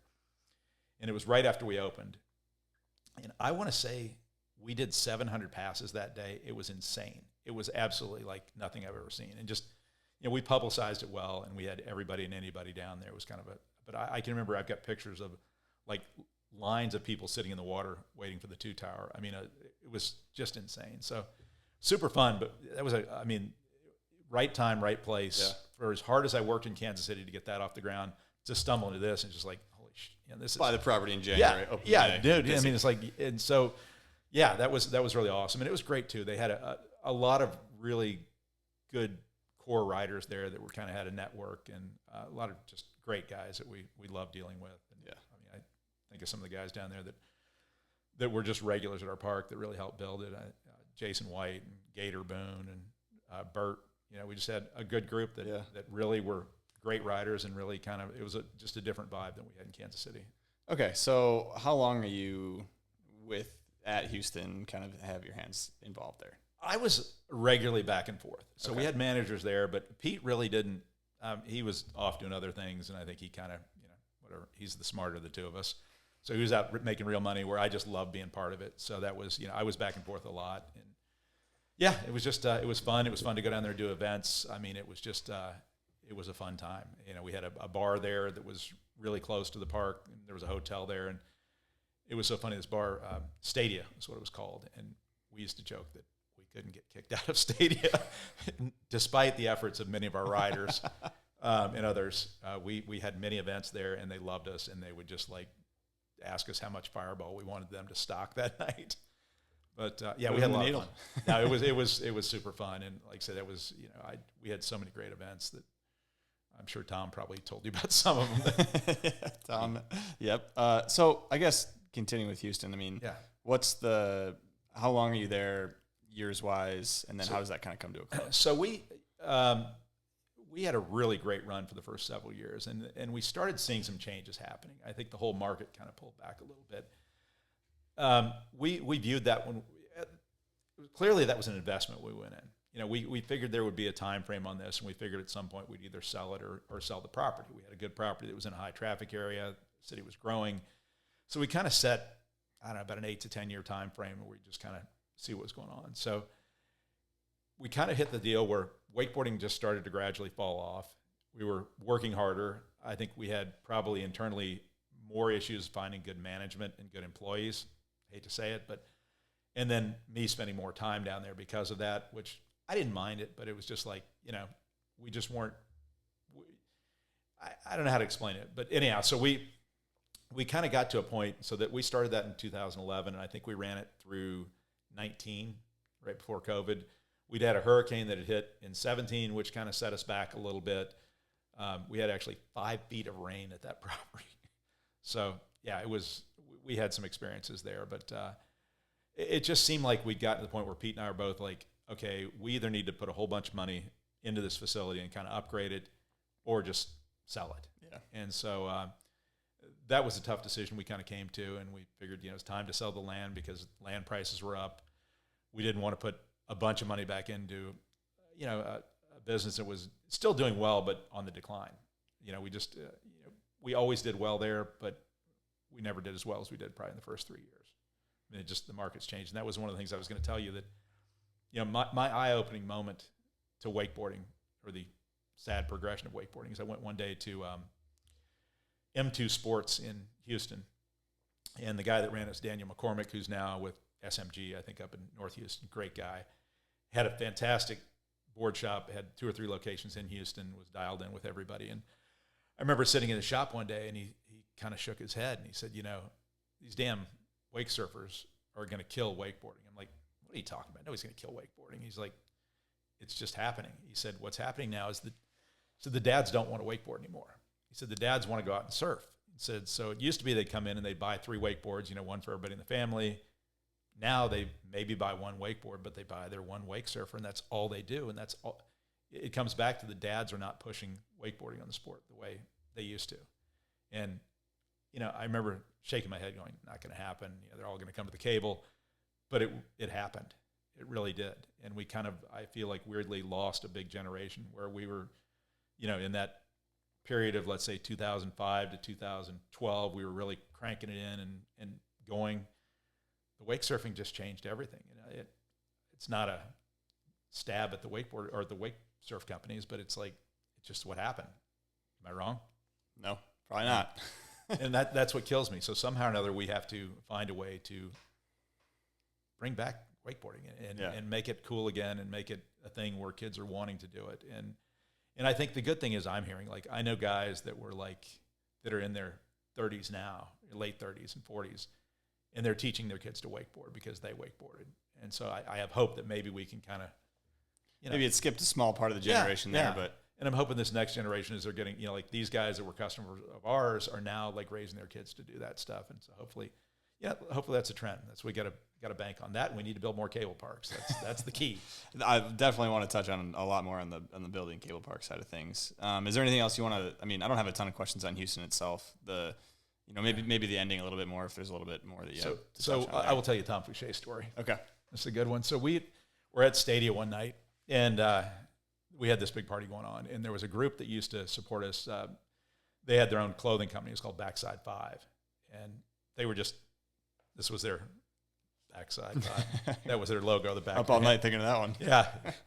So good group of guys. Those guys loved to party. I mean, they were super fun, and we were at Stadia, and everybody's like, you got to go to this party. I'm like, not going to a house party. Like, yeah, sorry, but I'm like, time is coming. Yeah, I was going to say, I did house parties back in the day, but so Tom just like somewhere out of the courses me to go to this party. And we go to this house, which wasn't far from the park. And it's in this nice, normal neighborhood. I mean, it's like a 5-bedroom suburban house. And as we get close, we can just feel the boom, boom, boom, coming out of it. So we go in and it was, I get there and Aaron Reed's there and Aaron's having a good old time. And there's a whole group of us. I had a guy from Mexico up. So we go in and this party's going on. And we walk into the kitchen area and there's like this dining room off to the side. There's a bottle of champagne sitting there. I look at Tom like, we're just going to hit this. We're just going to, I don't care whose party it is. So as we're looking at it, one of the guys that owns the house comes out. He's like, you want to get into the champagne? I'm like, why not? The guy takes the bottle of champagne, pops the cork, and just starts just shaking it. It's just wets down the ceiling like you wouldn't believe. Like this is his house. Like just soaks the ceiling with champagne. Tom and I are laughing our heads out. He's like, wait, gets another one. So, that was... what were they celebrating? Did you remember? Just life, Just life, yeah. I think it might have been some kind of Halloween party. I forgot. Okay. But like I say, they were just so fun. It was like they didn't give a shit. I think they all were... I think the guys were all like pharmaceutical reps or something for their real jobs, and they had plenty of money, and they're just like... I think they're renting the house, and it was... Like I say, if you could have seen how wet the ceiling was, Tom and I are just looking at each other going, this is all right. Yes. Oh, that's too good. Yeah. Okay, so Houston kind of coming to an end. Yeah. What's the closing of the cable park look like, I guess? So, we kind of made the tough decisions and, you just kind of, we ran 9 months a year there. So we brought it to the end.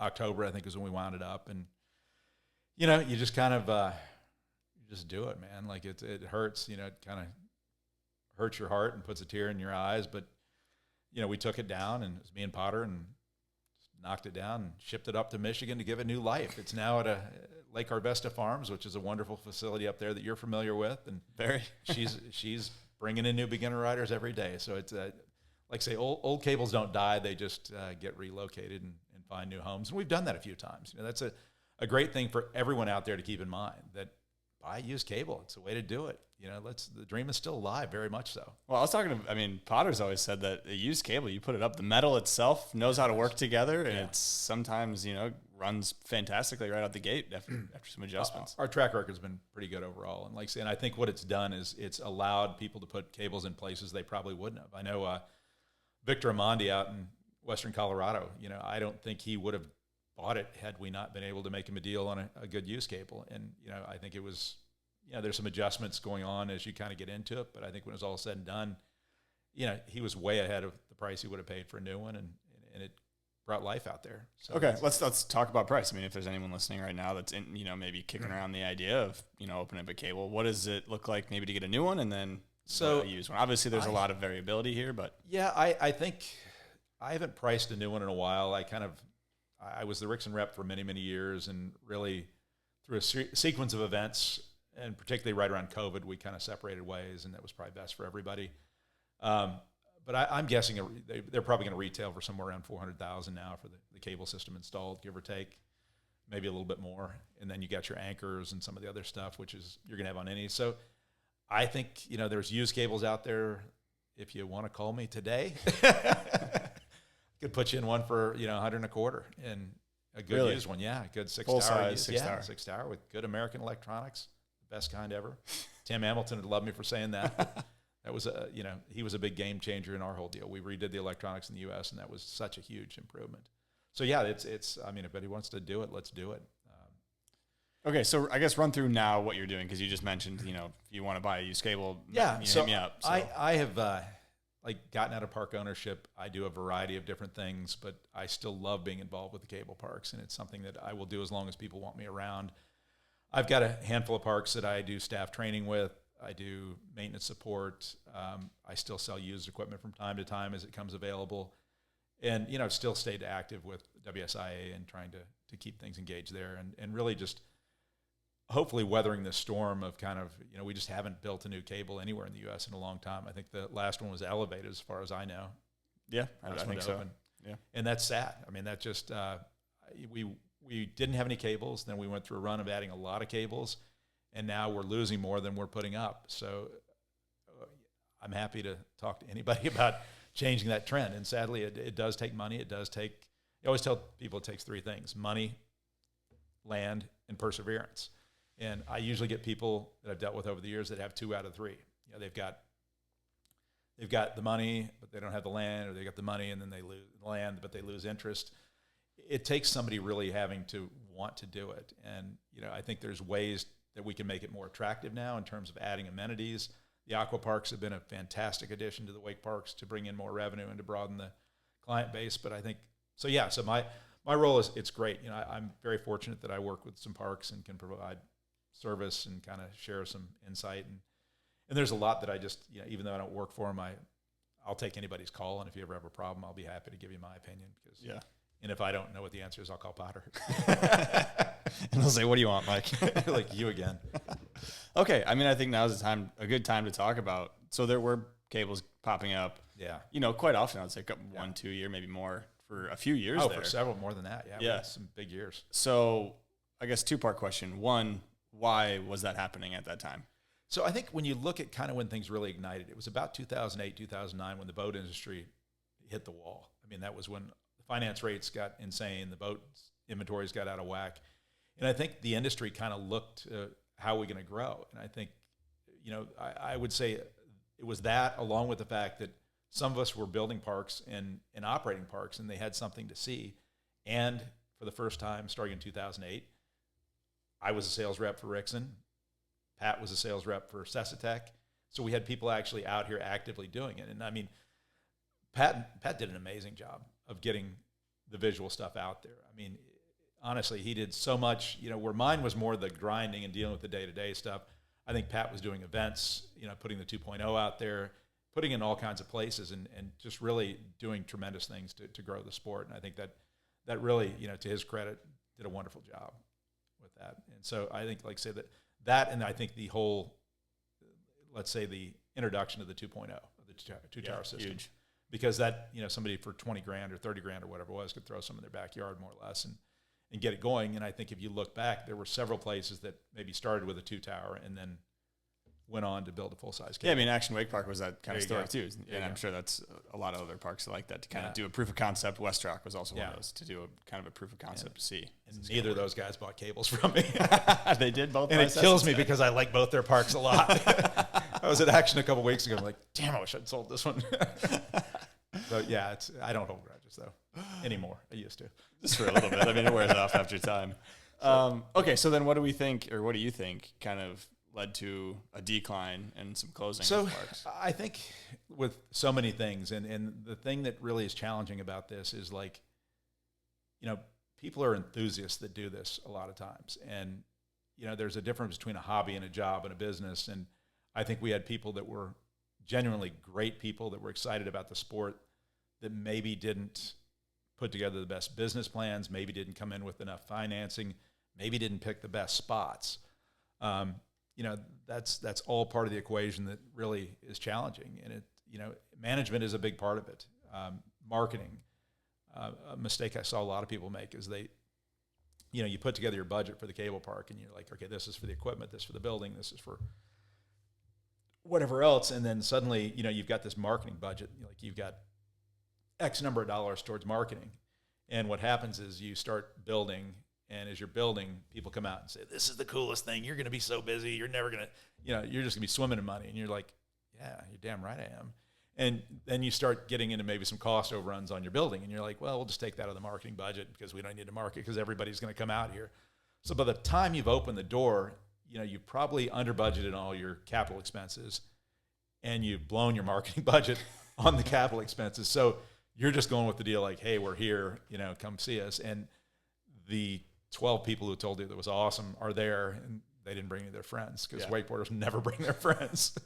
So that I think is a big challenge. And I think I look at the ones that did really well in time, and those that had really good marketing plans, that were capitalized, that built nice facilities, and understood that the whole future is built on bringing in new people and making an environment that is really accommodating for that. And I saw that, like when Cincinnati opened, Pete did a fantastic job of marketing, and that's what really impressed me right off the bat with him. They were packed right off the bat. I've seen other ones that just stumble into opening, and they kind of, people that are going to pay real money like finished products. They don't want to. The mom doesn't want to use a porta potty when she comes out at the cable park. She's going to do that once, and then she's going to be like, I'm not taking you out there anymore. So like simple things like that, just as obvious as that seems, we didn't always do that. We didn't always have parks that were nice venues to go sit and watch. People didn't spend money on shade, or making it comfortable for the moms, who ultimately are the ones that are writing the checks or running the credit card or whatever the case. Yeah. So that, it's disappointing. And sometimes, I can look at just about everyone that isn't there and can tell you what went on, and each had their own variables, but I think it is a little more complicated than meets the eye. And I think it is great, when you see some of these new age ones or the newer ones, like Nona over here. That's a fantastic site. It's gorgeous. It's very comfortable. You got great seating. You got multiple things for the family to do. The cable park is just one of many features. So I think that model there, maybe on a little bit lower budget, would be amazing. I don't know that you need that nice of a building, but having just a very relaxing, comfortable place where the family likes to go, that's a big part of it. Make it somewhere, make it a destination people want to go to, look forward to going to. We could go out in the middle of the desert and have a rock piled shithole, and wakeboarders would come if there were enough features there, but that's all you're going to get. We need the whole thing, and I think that's that's always kind of a challenge when we deal with these wake parks is, we understand that if it weren't for the core riders, we wouldn't probably exist. They are so valuable to us. But by the same token, we have to always bring new people in, and sometimes you get in these territorial battles where they don't want the cable to run slow for half the day, but we have to get the beginners in. That's just, it's a challenge. And I always try to say, hey, you've got 2.5 months a year, you're going to have to give us some slack, because that's how we pay for it, to make it to where you can ride the other months for an affordable cost. Because if we didn't do that, you're not going to spend $5,000 on a pass. That's just not probably what you're going to cough up. So that is always the challenge, is trying to balance that out. And like I say, I understand where they're coming from, but that's just part of the deal. That's just, it's business. At the end of the day. So I guess you touched on a few there, but I'm curious on some more key aspects to success, because you've been around so many cable parks, and obviously each one has its own unique situation where they are geographically, people that are there, marketing, all that stuff. But are there some that stick out for every park? Oh, for sure. And I always tell people, I tell people that are in the industry, go see other parks. I don't care who you are. You will go and you will learn something new from every park you go to. You could take the worst park, and I could go there and learn something from them. Not that there's a worse park, but I always tell people, hey, everybody has the little things they do well. And if you listen and learn, there's things you can take back to your park. I think when you look at somebody like Daniel Jarrett up at West Rock, they've done such a great job about teaching and educating and bringing people along. That's just paramount to the success in a small market like that, or in Rockford. OWC does an amazing job, and that park is awesome. So, I think when you go and you look at some of the big parks and see what they're doing, you look at some of the small parks like West Rock, and you see what amazing jobs they do within their own little world. you can never learn enough. And I'm telling you, I sometimes I'll go to a park and I'm like, God, that's a great idea. I didn't think, I've been around forever, but I didn't think of that. It is always changing. We have to be on top of things, but we also have to kind of remember some things as well. Yeah. Well, the biggest thing is you don't know what you don't know. And Yeah. You're not going to know that until you go. Right. To the park and learn. And it's I think the biggest thing that I think that we get caught up in sometimes is just the professionalism. And sometimes we lower the bar for professionalism. We have to kind of raise it a little bit and treat our customers like they were going to a water park. And we have to be willing to have a second person on the dock helping out and coaching. We have to have, more avenues to get people into it, because that's the only way we survive. We don't have the luxury of a ski resort where we have a bunny hill that we can throw 10,000 people out on. We have this very finite capacity, which is usually between 6 and 8 carriers that we have to manage throughout the day. So that's, it's just always finding a way to try to keep people happy. Yeah, and the users, the riders themselves don't have the luxury at ski resorts of going at their own pace, where they can sit at the top of the hill, Exactly. taking the views, go down slowly. It's not an option. It's funny because every year we do the WSIA summit, and we all sit there and look at each other and go, look at all these people, like these thousands upon thousands of people doing basically what we do. They're doing it on snow, but we do it on water. Why aren't we just like you never go to a ski resort and they apologize for their price? I mean, you go to... No, they raise it right in front of you. Exactly. You go to, exactly, like, okay, well, you don't like 175? How about 200? Yeah. And so, they never apologize for the price, but sometimes these wake parks are just like, oh, God, we just have to beg people to come in. And that's the hard part we deal with, is we just are constantly kind of looking at them. And I think the thing they have is they're able to spread out generationally. So, like, your mom did it. Her dad did it. You do it. I mean, it's like the whole family can go out and find a place to be comfortable on the hill. And I think that's the challenge with us is, we still have people that look at our cable systems and get intimidated and go, oh God, that looks intimidating. We've done a better job, I'd say, at some parks of maybe softening that, but very rarely do you see a whole family come out and ride. I mean, there are a few, and I mean, I'm sure you can come up with exceptions down here, but for the most part, every park might have one or two where the whole family rides, but it's typically the kids, maybe the dad, almost never the mom. And that's what we lack. And yeah. Is that the limitations of the cable itself? I think that's cable. I think that's kind of it. And I think, we do a great job of teaching them on the 2-tower and then converting them over. But there's still, I think people look at that and it's intimidating. Yeah. I remember the first time I went off the dock at OWC and I'm looking around going, I'm going to eat shit and everybody's going to laugh at me. And I'm in my swimsuit right now too. I'm not in snow pants. You know what I mean? Well, and everybody's watching you there. Yeah. Like you get off the lift and everybody just kind of does their thing. Here, everybody's standing there over the deck looking down at you going... Waiting their turn. Hey, get off so I can go. Get your shit out of the way, get out. Yeah, so, I think that's the unfortunate thing we deal with. But we just have to continue to find creative ways to work around it. And I think the great thing is those of us who are still in the industry, there's some great resources out there.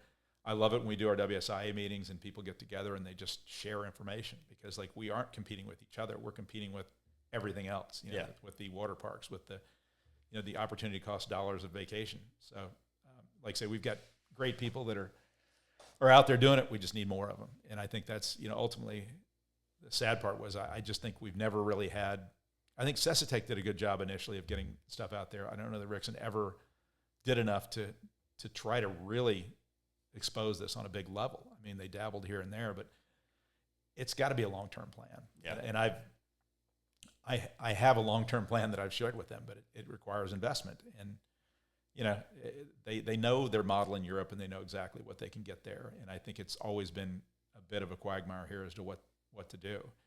And they don't necessarily trust us. And that's been unfortunate. Okay, so we were talking about ski resorts, and I agree that comparing ski resorts and cable parks, you can draw some similarities, and you can definitely take some learning points from ski resorts, but they're not apples to apples by any means. I've always thought, and it's kind of baffled me a little bit, not baffling, I guess, but I've always thought that cable parks at ski resorts in the summer would be just an absolute home run. I've spoken to many of them, and they all have retaining ponds, and they all just, you just got to push over. I mean, I've had several over the years that we've gotten close to, and just, and particularly up in the Northeast. 100%. Yeah. I mean, I've forgotten there was a couple of them. It's funny, one of the guys I talked to was the guy with Action Park here. Yeah. It's funny, I was working a trade show years ago, and this guy comes up to me. He's like, hey, we got this ski resort, and we used to have a water park there. And I'm like, oh, he said, we got a water park. I'm like, what's the name of it? He's like, you ever heard of Action Park? I'm like, no. He's like, Traction Park? No. Class Action Park? No. So it was, anyhow, but they had a pond. Watch the documentary. There's a really hilarious it's- documentary on Action Park. It's Netflix, amazing. I think. It is just like, anyhow. So yeah, I think that's there, and I think it's been frustrating because like these ski resorts are always looking for summer activities. They're always looking for ways to, they've got the mountain biking, they've got the zip lines and other things like that. How this has never crossed over, I don't know, but it just seems like such a natural fit.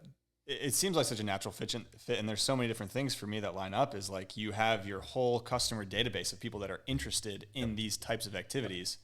You can shoot out some emails after this thing opens, and you've got tens of thousands of people that are already interested in this stuff. Yeah, I know. Roseland Water Park. Yeah. Or Roseland Wakepark. They are connected with a ski mountain up there, and I think they got a lot of customers when they initially opened doing that because it's same kind of deal. Yeah. Yeah, it's never, we used to do, and this is some great footage you can take a look at. We had, in the Midwest, we have ski hills. Okay, they're not mountains, they're ski hills. So there's one in Kansas City called Snow Creek, and there's one in St. Louis called Hidden Valley. So amidst the glory days of our Scion relationship, we did a promotional thing with Scion at Hidden Valley and at Snow Creek, where we went out and we dug pools with a snowcat.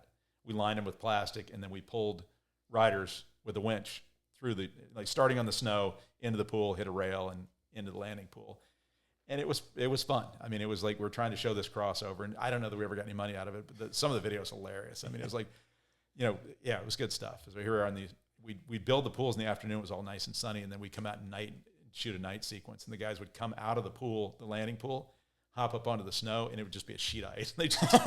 So we had people tackling them so they wouldn't go Stop them. Yeah, it was awful. I mean, we had the truck parked right there with the winch, so it was like, but yeah. So there's some video out there. If you look up the Scion Open, it's pretty funny. I think I was watching that one, and then there was another one in California where you guys had a 2-tower system on snow. Maybe not you guys. Yeah, but it was a guy I sold a 2-tower to years ago. But yeah, it's like you say. I think we just have to continue to put it out there. And I mean, if you had a plan going forward, rough plan of hey, to build more cables in America, what would be some of those aspects of that plan? So I mean, giving away my business plan and my whole future here.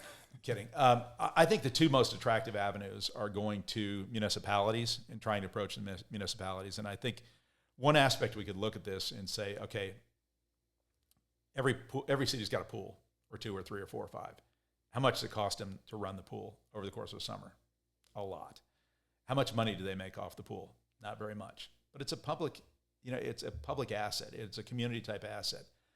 I look at a lot of these cities, particularly throughout the Midwest, that have large ponds that they use for nothing other than fishing. They own the land, they own the infrastructure in place. It's a matter of dropping a cable system in. When we get away from the land costs and the development costs and the parking lot and all that stuff, to me, it's a great fit. I mean, and I tried to pursue it and I had discussions, but it needs somebody internally within a community to say, hey, city of whatever, you've got X number of dollars you got $1 million in your budget for recreation. Yeah. Let's build a facility like this. And yeah, you might break even on an annual basis, but it's a great community asset. It's something to put the kids on, kind of like building a skate park. I mean, exactly. Skate park doesn't make any money, but it hurts kids. But so that the other thing we've done that's been fun to work with, and I've got a few of them that I work with, are the summer camps.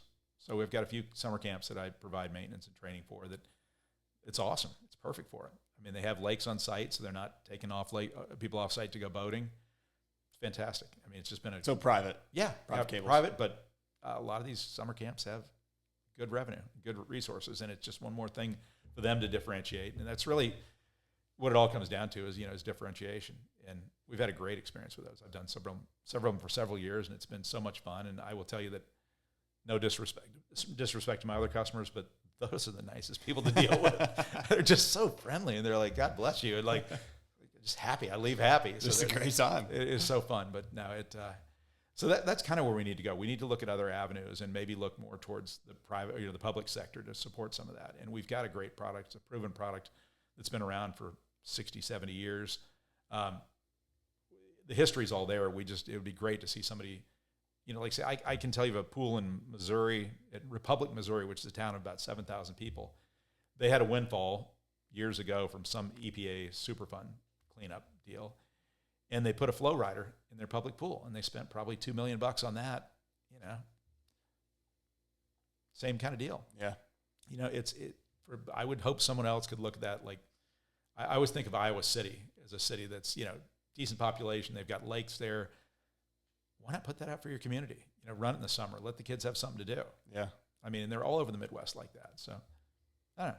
Just a thought. No, it's a fascinating take. I mean, I was going to ask what would spark more investment, maybe in more of a private, you know, park to make it a more lucrative investment or attractive investment. So I think really when you look at the operational costs on these things, it's pretty straightforward. The biggest operational cost is labor.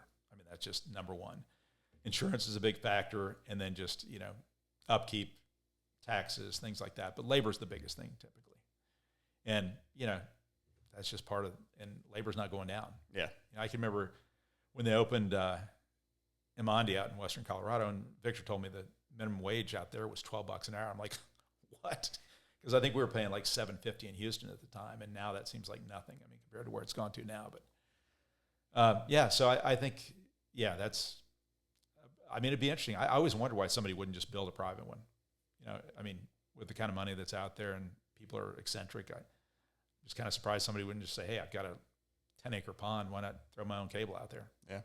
Why not? I mean, more so in rather not involving municipalities or not involving any of that stuff. Make it a more lucrative investment for a business guy or a wealthy guy to say, hey, this is a good investment with portion of my money. Yeah, and I think a lot of that comes down to, you know, you've got to be in a good location, or you've got to have something else that really draws people there. Like I say, I look at Nona, what they've done there. They're right in the middle of that community. They've got the aqua park. They've got other things going on. It's fantastic. I mean, that really helps to kind of create that whole experience. Yeah. I think anybody that's going to do this in the future is going to have to say, hey, this is a part of a whole, and we've got to have other things around it. It can't just be a standalone cable park like it used to be. 100%. Yeah. I totally agree with that. I mean, would you say aqua parks, you touched on it earlier, but would you say that's an also crucial leg of this whole business? Seems to be a very good complementary product, and it brings in, you know, the thing we always talk about is wakeboarding being high skill, low throughput, aqua park, low skill, high throughput. So anybody that can swim out to the first feature can do the aqua park. Yeah. People have to have skill to do what we do. And that turns a lot of people off. We're Americans, right? We're lazy. We just want to have success. And we'd much rather just go on, you know, the water slide and go, woo, than to actually learn a skill. So we definitely narrow down our audience pretty quickly by doing that. But having the low skill stuff, you get the kids that come out for a birthday party and then they look over and see the cable and they're like, hey, that looks pretty interesting. Yeah, 100%. You've broken down that barrier by getting the life jacket on and getting them wet, and they kind of move up a little bit. Speaking of throughput, yes. So what do you think about 2 starting docks? I've looked at it before. Rickson, okay, so once upon a time there was a cable here at Wet and Wild Water Park, and it had 2 starting docks. And I've always wondered why they haven't pushed that. They had that there, and they wound up abandoning it for whatever reason. It makes perfect sense to me. Yeah, double your throughput almost. I mean, you get people that fall halfway through and hop back on. I've always been an advocate of that. I just have never seen them do it. I mean, it wouldn't be hard to do. It would be, yeah, because you don't need another motor. You hardly need anything to add that. Well, especially now with the technology we have in terms of the electronics, to be able to have a kill switch to where you could shut it off with the other dock and kill the main system. And that was always my concern, is if you had something happen at the far starting dock and you need to stop the cable immediately. Yeah. Like, let's say you misloaded a rope or whatever. You know, but if now and today, I'm sure there's wireless stuff you could shut off and instantaneously. I know there is. Yeah, it wouldn't be an issue. So yeah, that I think from a safety standpoint, it's much better because you got somebody on the backside of the lake with an extra set of eyes. I mean, there's countless upsides to it that I've thought about. Rickson, I think the only one I know of they did was out here, and I know Wet and Wild abandoned it. I don't know why they. I worked with those guys for some time, and I don't know why they really ever said they did, but. That'd be fascinating to talk to somebody involved there. Either they can do it, and I've talked to them. I talked to Bruno about it several times, and Bruno was all about it. It just seems like there's several things. You can either just have it be a beginner section, or you can do private parties there if it's not busy enough, or you can just straight up have 2, starting docks. I mean, there's just a lot of different options. So, it's funny. Like, we haven't really touched on this, but I did work with Bruno from time to time before he passed, and that guy was. He was a genius. I mean, the guy was really like a genius in the true sense of it. Never seen anybody in my life so focused in on one thing. I mean, that guy knew every thread on every bolt that ever went on that cable, and you could talk to him hours upon hours about every aspect of the cable. The guy was truly an innovator, a genius. I don't know that he was the best businessman. That probably is what his detriment was. And that's not unusual for inventors. You can't do it all. Yeah. But the guy I remember the first time he came to Kansas City in probably 2007 or so. And it was November, and we went up on the tower, and he was, God, he had to have been late 70s then, and I bet we spent 6 hours up on the tower, just on the motor tower, nowhere else, but just going over everything and just incredibly, him explaining the thought behind this and that and this, insane. And so at one point, this is before I did McCormick's, I had reached out to him and said, I was looking at the site in California, and it only made sense in my mind for it to run clockwise. And at that point in time, everything ran counterclockwise. I mean, they all did. And so I called him up. I'm like, so why do they all run counterclockwise? And he's paused for a second and said, well, he said, when I built the prototype, he said, I got on my water ski and I rode it this way. And then I got on my water ski and rode it this way. And I liked it better this way. So that's how we built it all. And for a guy that was so meticulous and scientific about everything, and I was like, well, that's just too simple. And then he went on to tell me after that he noticed that if you look in nature, things naturally turn to the left. He said, you watch people dance on a dance floor, they naturally spin to the left. And he gave me like 87 other reasons why. A leaf falling off this tree spins to the left. left. I mean, it was just like, this guy didn't just take a stab. I mean, after he came to that epiphany, he was like, I'm going to justify this with data. So it was, that was, for years, they all ran the other way. And then we kind of, with McCormick's, we broke the barrier out here. And McCormick's was the first one to run, in my mind, the right way. The right way. And he used to always refer to the clockwise cables as unnatural. So, yeah, that was a good experience. Okay, so speaking to start ducks, I think we're on the same page there. Yeah, for sure. Left and right turns. What's that going to take? A whole different technology. It's crossed your mind. It has to. Oh, for sure. No, I went down a path with a guy that had an idea that didn't work out, but it was kind of to where we could do all kinds of stuff. Yeah. It all goes back to, if the market was there, we could do so much more. I mean, that's really the problem. We're not proving that market. And I don't know that somebody inventing that's going to be a game changer. I think, I love it. I think from a personal standpoint, it'd be super cool, but I just don't see that. I mean, I could tell you, we can talk later about some of the ideas that I had a jackass that convinced me he could do something, and he couldn't. I mean, yeah, I guess the market thing is a unique point on that. I think would up, down, left, and right in a full-size cable that's way larger create a new market? I don't know. It might. It might be more similar to skiing, where you can have beginners that don't need to do tricks, but just going around left, right, up, down, is interesting enough. I don't know. It's a dreamer cap for sure. You can also just strap him to a knee board and let him hang on. Just like duct tape him to a knee board and tape the handle in your hand just to let him hang on. Okay, so speaking of, we touched on earlier local riders, and you said they're your core riders are crucial, but again, not a group that's going to bring you a ton of money. How do you balance pleasing the core riders with still ensuring that you're getting a lot of new riders into your park? That is the question that's as old as time. Now, I think, as an owner, you just have to try to talk to them. That's the best thing you do. And you try to, it's funny because in Houston we did that, and I remember at one point in Houston, we were kind of towards the second half, that we were in the fall, we cut back hours, and everybody bitched about that. And I said, well, hey, I think we dropped a weekday or 2 weekdays or something like that. And I just said, hey, for the season pass guys, we'll open it for you from 4 to 6 on Tuesdays. Just come out, and I can have one guy in the dock because I don't have to have a coach, and keep it pretty simple. And nobody showed up. One guy showed up. So I think, you have to appreciate them because they are truly the lifeblood of our cable. And the challenge is to get them to buy in a little bit more and to be a bigger part of the process than just a rider. And I know there's a lot of guys out there that I've run across over the course of my life in the industry that aren't just great athletes, but they're great ambassadors. And I think if you can maybe somehow or another empower some of your local riders to be more of an ambassador rather than just an athlete. And I remember we had one guy we called him Psycho Killer. And, we had a lot of names for people in Kansas City, and Psycho Killer was kind of a mess when he rode. And at one point, I pulled him off and said, hey, man, and this was me just talking, trying to diffuse the situation before everybody. So I just said, hey, man, you're a really good rider, and people look up to you, and they're watching your style. And so, like, could you maybe follow the rules because you're kind of a role model here? And the next day I banned him for life from the park because that didn't quite sink in. But, yeah.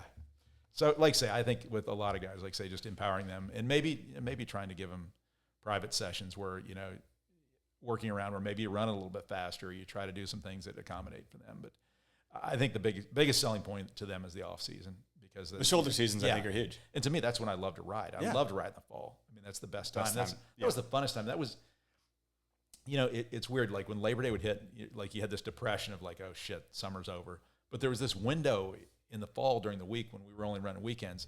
Oh my God, we had so much fun. Like that's when you'd have like the staff out and we'd play around and do stuff. And that was the best. So it is weird how like there is this kind of, and I don't know about Orlando, but like in Texas for sure, and in Kansas, we would be super busy in the spring because everybody had spring fever, and then we'd go crazy through the summer. And by the fall, people are kind of cooling off. I mean, people are just slowing down. They're not riding as much. And even though the weather's generally better, because our spring weather was kind of shitty, but I just think, football starts and things get days kids get go back to school, all sorts of So it is. Yeah, I think that you sell the shoulder seasons, and hopefully, like I said, the guys are really into it, appreciate that. But you can only do so much, really. I mean, that's just the nature. And we'd love to have 2 cables at every park, but it's great when you can do it. But there aren't many that have that. I know, like Terminus has that. That's awesome, and another park that just does a fantastic job. OWC's got that, but I think that's it, right? In America, I mean, Do I know? I think so. Full size, yeah. I mean, there's quite a few with 2 tower systems and then a full size, but not 2 full sizes. So I'll share my greatest cable quote. And this was kind of this time when we were back in the early days when things were dark. So it was must have been the winter before we actually opened. I was doing a boat show, and Byerly's there. I never met Byerly before. And talking to him, and I said, hey, I'm building a cable park. And you know how Byerly is. Byerly just kind of sat there for a second and kind of goes, he's like, dude, don't those things break all the time? I'm like, nah, I don't think so. He was right. For a while. No, there's every time something broke on the cable, I'm like, God, Byerly was right again. Byerly was right. Speaking of cables, what's some of your favorite cables you visited? Wow. I think you got to put the 2 that I owned off the radar, because that's... Yeah, we'll take those off. Yeah, take those off. I just love them all. I'm just a lover of cables. I love what BSR was, just a next level thing because of the way they just launched and really came in big. Yeah, all encompassing. Yeah, I mean, it was just very cool to be part of that. Texas Ski Ranch I'll always love, just because we have so many memories, because we were like, there was a period where we were just like this fraternity between Texas and Kansas. We were going back and forth. And, like say Blake Hess being there and Potter, I love that park just for what it was, from that aspect. God, I just think everybody does such cool things. I loved, like say, the West Rock, going up and seeing that. Love Action. That's a great little layout there. They've got a cool scene. I mean, I could name them all. I mean, the one we put up, the one we put up at Lake Arvesta Farms is very cool. Just because it's a fish out of water kind of situation. So I just like say I will go to any park on any day and love it and ride it and appreciate it. And I'm going to forget that I didn't mention something. If I didn't, it's because I forgot. Not top of mind. No, I mean, because I'm like and everyone I go to, I'm like, God, this is so cool. Like, even like, have you ever been to Southtown? Never been, no. That's cool. I mean, it's just kind of this cool little oasis out there. Yeah. They're all like, oh, Valdosta. What? Okay, so I think it was 2 years ago, I took a road trip from, I don't know how I wound up doing this. I was hauling a feature from somewhere to somewhere, and I got to see Terminus for the first time, got to see Valdosta for the first time. I mean, dude, like 2 totally different parks, but 2 awesome. Beautiful setups. In their own way. Yeah. I mean, it just like say, I admire what people do. And it's funny because they, once again, 2 that, once again, not part of, but would have loved to have been. But no, it's the passion that goes into those things is so awesome. And then the other one that nobody ever talks about, and you got to give her credit, is Ski Rixon. Yeah. Dude, Ski Rixon's been around forever. Britta's awesome. She has been a pioneer. I mean, if you ever like, there's times I call Britt on stuff, like, you ever seen this? And she's like, if Brenda hadn't seen it and Potter hadn't seen it, it doesn't exist. Okay, so one more thing on KC. Who is the best athlete do you think that came through KC Watersports? Well, okay, so that's a loaded question. So I obviously say based on where things are right now, Brett Powell would probably have to be right up there. Okay. I think Colin Haas as a wake skater was just fantastic. A guy that no one will ever have heard of is a guy named Carter Collins. So Carter worked for me for several years in Kansas City. As a youth, and we always gave him shit about this, he was a figure skater. He was like a USA Olympic whatever figure skater. And we used to always give him shit that he could spin on axis because he like had that. So, and that was right about the time Blades of Glory came out. So we just piled on him for that. But for a guy that just had just incredible natural ability, hated to compete, like just wasn't like built for competition, but would go out and do things. And you're just like, why don't you compete? And he's like, I like it. No, the guy's gone on to be tremendously successful. I think he's in advertising and he's making jillions of dollars. But it was just one of those things. I always give him shit. I'm like, you walked away from hundreds of dollars. Literally tens of hundreds of dollars. But yeah, so I mean, those guys really come to mind. I think it's the top. You know, there's a guy, Ryan Sanders, who was basically like almost a child to me that I raised because our families were so close. But Ryan got really good and rode in Texas for a while and rode at a professional level. But those guys are the ones that come to mind. I'm probably forgetting somebody of the more recent era, but yeah, like I say, it was fun to see those guys progress. And yeah, I think the biggest thing is they all had a lot of fun with it. Yeah, it's cool to see the ones that aren't super interested in contests, but just love doing it. Carter was like the anomaly because he would just, you know, like we do a tournament or something, and like all the judges be calculating scores so the cable would be shut down, and Carter would go down and tell the docker operator to turn the cable on. He'd go out and just put a clinic on, and then everybody's like, why is he not competing? He's like, well, he doesn't like to. He's a figure skater. He likes performances. He likes theatrics. Clap for him already. Come on. So I will say so. Now, on a bigger scale, the best athletes I've seen in this cable industry. Yeah. I mean, will be very biased because this guy is a good friend, but Tom Fouché. It's like Tom was just so, you know, everybody's going to claim everything. You know, like everyone wants to take all the success, but I can remember in 2009, I think it was, we did a big event and Tom was in for it. It was a Relentless Weekend. And before the afternoon of the event, before people started showing up, we were out there. It was me. I was running the cable. Corey Murata was there from Alliance. Watson was there. Jeff McKee, James Balzer, wake skater, Tom, and we had a whole crew there. And I've forgotten who else was involved in that. And I can remember Tom going out and just putting on a clinic on their features. I mean, Tom was ollieing, and Tom's like that tall. I mean, let's be honest. Tom, you heard that. And I got an extra small shirt I'm saving for him when he comes on. Yeah, maybe a little high chair. But Tom was, you know, at his height was ollieing up onto a flat bar that was like 4.5 feet tall. And I remember Watson, who was at the prime of his career right then, looking at that and turning to Corey, just going, holy shit. I mean, you know, there was a guy from the boat industry just really like giving scads of respect to, you know, a guy that was the leader by far at the time in our industry. And I think coincidentally, and I will always take credit that I think that's what prompted Tom getting Rider of the Year that year, was being there with Corey and Watson and just seeing that little show that he put on. It was just like, it was so impressive. So yeah, Tom is a fantastic athlete. And on top of that, just a great ambassador to the sport. I mean, anytime Tom came in for an event, he was always down on the dock talking to the kids, messing around. Just always great. You know, there's certain guys that we loved having. I mean, Bob Sovin was always a ton of fun. I was telling you earlier, Shane was always a lot of fun. I mean, just great to have those guys come in and just be part of the scene. And good energy. Yeah, like, and mingle, you know, instead of just sitting over on the side and texting or something like that or acting like they're too good, but just being down there, you know, giving kids shit on the dock. And, you know, that's always healthy and fun. And that's the kind of stuff that we need as a sport. 100% agree.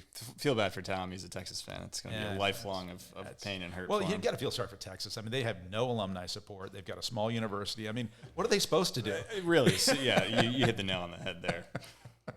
Texas. How big should a kicker be?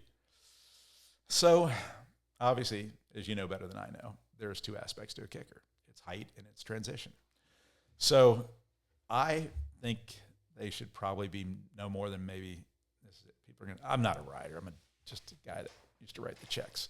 So I kind of like them, and I also am the guy that writes the insurance checks. Exactly. Well, and you watch so a lot of I people think kickers. So. I love the big, long transitional ones that maybe are about 4 feet tall, 4.5. Okay. I mean, with a nice mellow transition.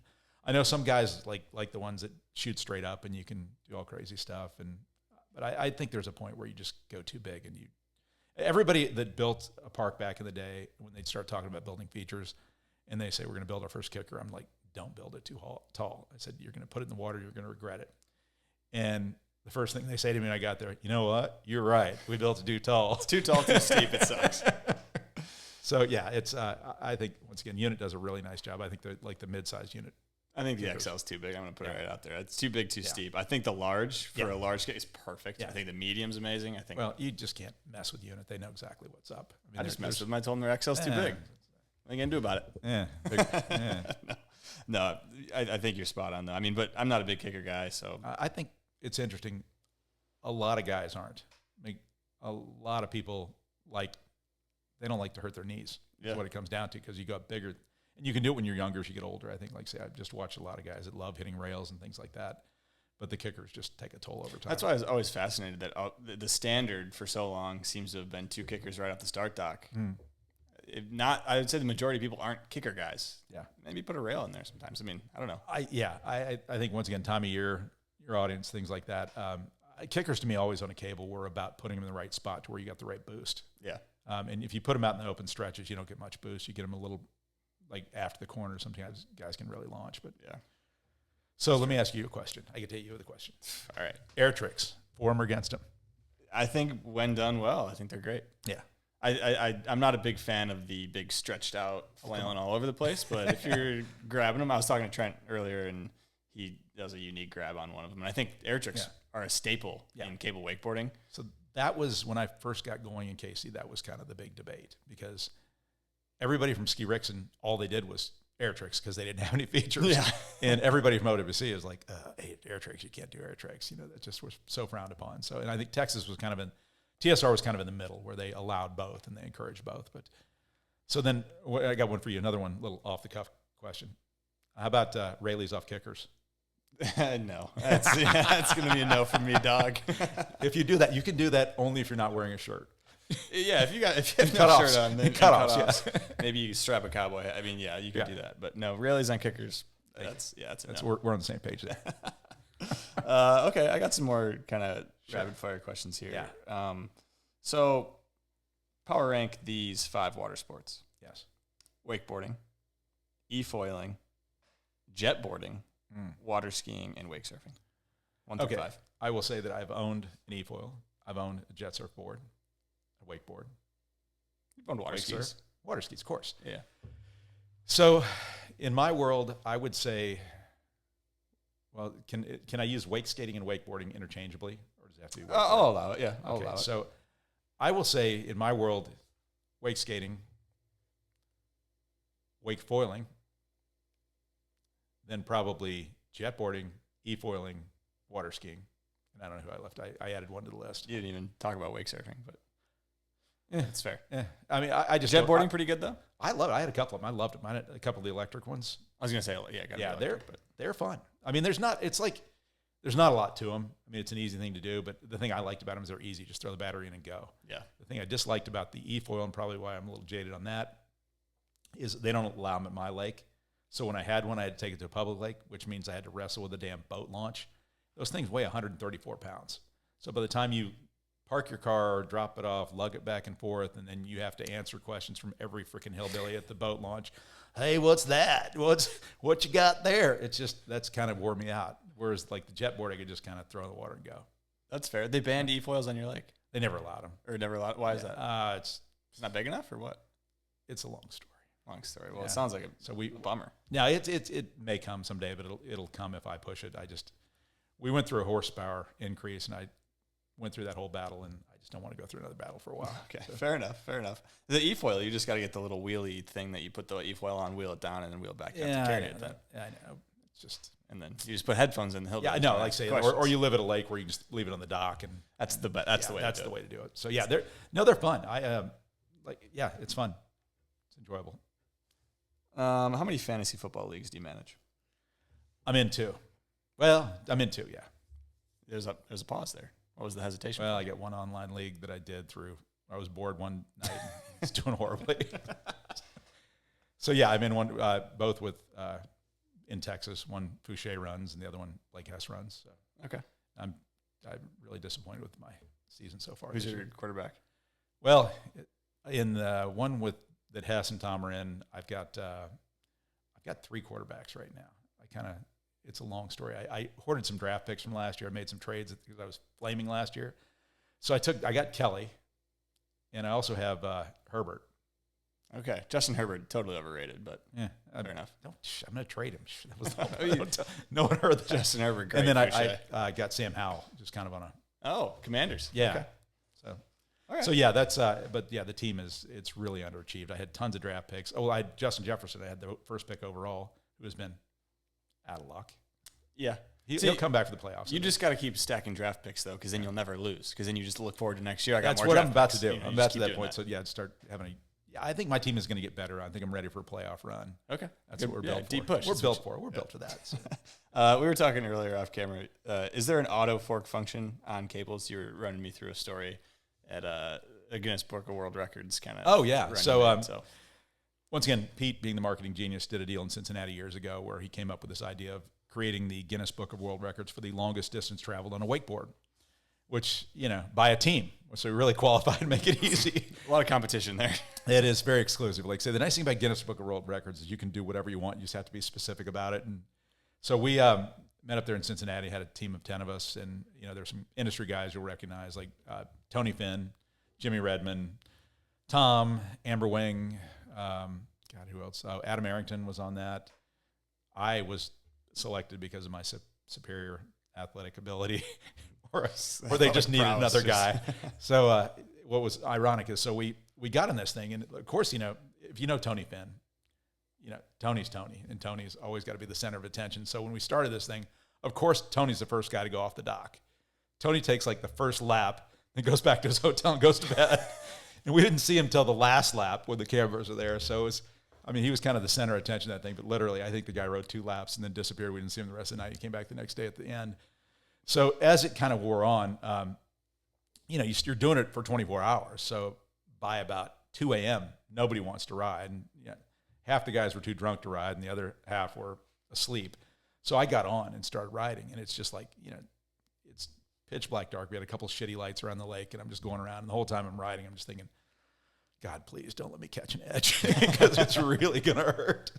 So I was even afraid. At one point, I was afraid to even go switch because I was afraid if I went switch, I'd catch an edge. And so I had gotten up to a lot of laps, and all of a sudden, I got forked. I'm like, what the hell? We're trying to make laps here. And as we learned, apparently there was a default in the system after 99 laps. It pulls you off, it zeroes back. So I think for that whole deal, I did like 247 laps or something like that in the 24 hours. And Neil Barker, who's a Liquid Force rep out on the West Coast, he actually got me by about 8 or 10 laps, which had they told me then, I'd have stuck it out and done it. But respect to Neil. I'm not going to take it from him, but it hurts a little. And you said you intentionally had some bigger boots that day? Oh, yeah. I put on, I got like size 13 closed-toe boots, and I had lots of space in there, and I had headphones on. And it was just the weirdest thing because it becomes this thing where, like, you're not, at least for me, there was one of the guys, I think I told you that, like, right when we started, like, this guy, the idea was to get as many laps as we could, right? That's the concept. So this guy goes out and throws an air trick and falls, and everybody's like, what the hell are you doing? Like, you just hang on. You do not try new tricks today. You just ride. So it's not the time. No, it's like, no, you're not going to show us anything new. Nobody's watching. Just hold on and don't fall and wave your hand when you want to get off so somebody else can come on. But no, that was quite an experience. It was pretty fun to look back. And I think last time I looked, we're still technically in there. The thing we figured out, though, is like once the cable closed for the day, we sped it up. So I was going to say, what speed were you going? Yeah, You could cover more ground. That's why the edge got even scarier. When you're doing like 33, 26, 34, 27 in the pitch black dark, and you're just like trying to remember where the buoys may or may not be. So yeah, that was a fun experience. And like I say, I just, whenever anybody like tells me, oh, I did an Ironman event, I'm like, are you in the Guinness book? No, you're probably not. Scoreboard. Beat my record. You won't. All right, got another Patreon question from Yes. Daniel Jarrett. Nice. Touching on him a little earlier. Yeah. Knowing what you know now, Yes. if you could go back in time, what would you do differently for the U.S. cable scene and or some of the parks you were involved in. So touched a lot on that, but You know, it's so hard to go back and criticize because we were learning on the flow. I just don't know that I would have done a lot differently. I think in Kansas City, the things that I struggled with were out of my control. I think some of the things that some of these other parks struggled with were out of their control. I think the thing I regret is I wish we'd had a manufacturer, at least who I was working with, who'd been a little bit more willing to really market this and put it out for the public. Yeah. And I think that's the thing that we've never, at least not in many years, we just haven't had manufacturers who have really been willing to put their neck out there and push it in this market. And I get it. Like, say, business is business, and you know what you know. But I guess that's the thing that would have been nice, if we'd had a little bit more from the top down. Because look at what the towboat companies do to promote their sport. They invest in promoting the sport. We just never had that from the German manufacturers. yeah. And I think the other thing it would have been a real catalyst if we could have had a U.S. company make them and had somebody here in the States doing it. I think that would have opened it up a lot, because I had people that were very leery about buying a cable system from Germany and not knowing what the warranty is and who's going to support it and things like that. So yeah, I think that would have been the biggest thing. And hey, there's still a chance for that. I tried on multiple occasions to look at doing that, but it was always a risky play, just given what was currently the current market. If we're doing 4 a year between two manufacturers, that's in the States, that's just not a lot to work with. Definitely. Okay. I was talking to Potter, well, obviously. here we Josh go. Potter, you were touching on him a little bit earlier. And there were a couple stories that you alluded to earlier, but I think would be very good for you to tell. The first one is taking down a cable in a hurricane. Yeah, did that. So run through Hexagon. So that was Hexagon, yeah. Paula Bullock, Finn's mom, was the one that owned it. She and John, had come to the realization that their lease was expired. It was a very unfortunate circumstance. They had a landowner there that was an absolute jerk. I mean, he was just horrible, and got very short notice that he wasn't going to re-up the lease. So the whole system had to be off the property by, I think, the end of October. So she called me up like a week or so in advance and said, "Hey, I'm in a crunch here. We've got to get this down and off the property." And I'm like, "Sure, we'll do it." So as we're putting our plans together, I'm looking at the forecast, and Hurricane Matthew was clearly on the horizon. So we got going and got into it. And about probably halfway, 3 days into it, game was on. So we kind of just sacked everything up. And like the day before, or that afternoon, as the hurricane's coming, Potter's up on the tower. And two things happened on that have never happened. So the first thing that happened was they had super long, like, anchor lines, like 100+ meter anchor lines. Normally they're about 30, 40. These were like tremendously long because the tower was way out on the lake. And gosh, we're taking one down. We've got it most of the way down. And all of a sudden, I guess we were taking the cantilever down, and it starts getting squirrely, and the wind's kind of weird. And I'm on the dock, and Potter's kind of on part of the tower, and he's like, "Hey, it's going to fall left." I'm like, "Okay." So I just, like, it was like the calmest conversation we ever had.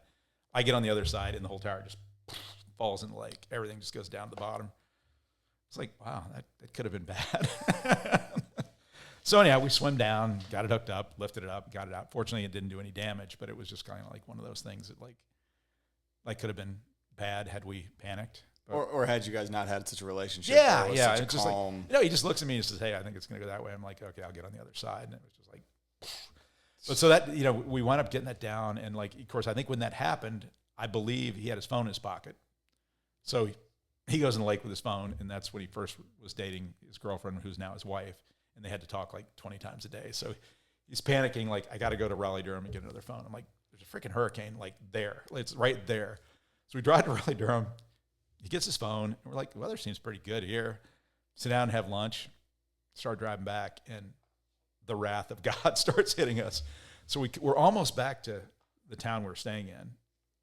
We come up over this hill, and this is like I-40 or something, whatever the main thoroughfare is there. And we look down, and there's like a river running through the highway, and all these cars are backed up, and there's just no way you're going forward. So we wound up driving backwards up the entrance ramp, and we start taking the back roads, and it was like a damn video game. You know, I'm driving, and the rain's like blinding, and Potter's looking at his GPS saying, okay, like turn here. We go down this straight a little ways. There'd be a creek flooded out. Then we back up, we go that way. And it was pretty funny. I mean, it was quite an adventure, and it's quick turnaround time on that one. Yeah, we got her done. I mean, it was all said and done. So that was not the worst one though. We've had worse. What was the worst one? Wet and Wild. Oh, that leads me right into Wet and Wild then. Wet and Wild. So that was another deal where we agreed to take the system down. I bought the system from them, and all good and well. And then we get set up to come out there, and they say, oh, by the way, you can only work from 9 at night till 7 in the morning. So we're like, shit. So we go out there, and we're taking this thing down at night, and it's just, there was a lot of like lighting around, so you got some, but and they were telling us, we have to wear harnesses, and we have to do this and that, and it was just a very methodical process. And those towers had been in there, some had been in there for 20 some years. They were mucked in, and it was just, it's not one I'd want to do again, but it was all said and done.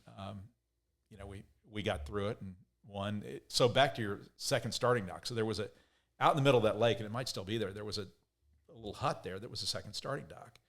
So somebody had told us that when they decided to shut down the cable, because they were getting rid of the whole park, they turned that into Cabana Bay or something like that. So they told us that there was a lot of parts that were stored out in that little hut.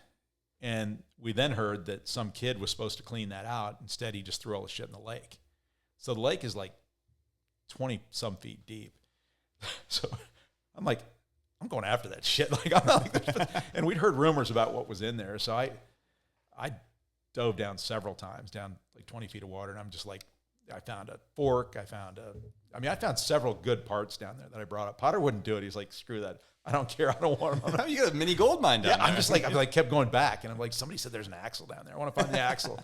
Never found the axle, but I found a bunch of other good shit. But it was, and then I think along the same lines that later it was like, so we'd worked at night, and it was like about 6 in the morning, and something happened. We dropped something in the water, and it was a must-have thing. And we kind of did rock, paper, scissors, and go after it. And I was leaving that morning on a flight, and whatever it was we had to get. And I'm like, screw it. The only dry clothes I had was what I was wearing. So I stripped down to nothing and just do the naked dive down. This is the sun's coming up. And there's a hotel that sits right over this lake. I'm just thinking, God, somebody's going to see this, and we're just going to get so much shit.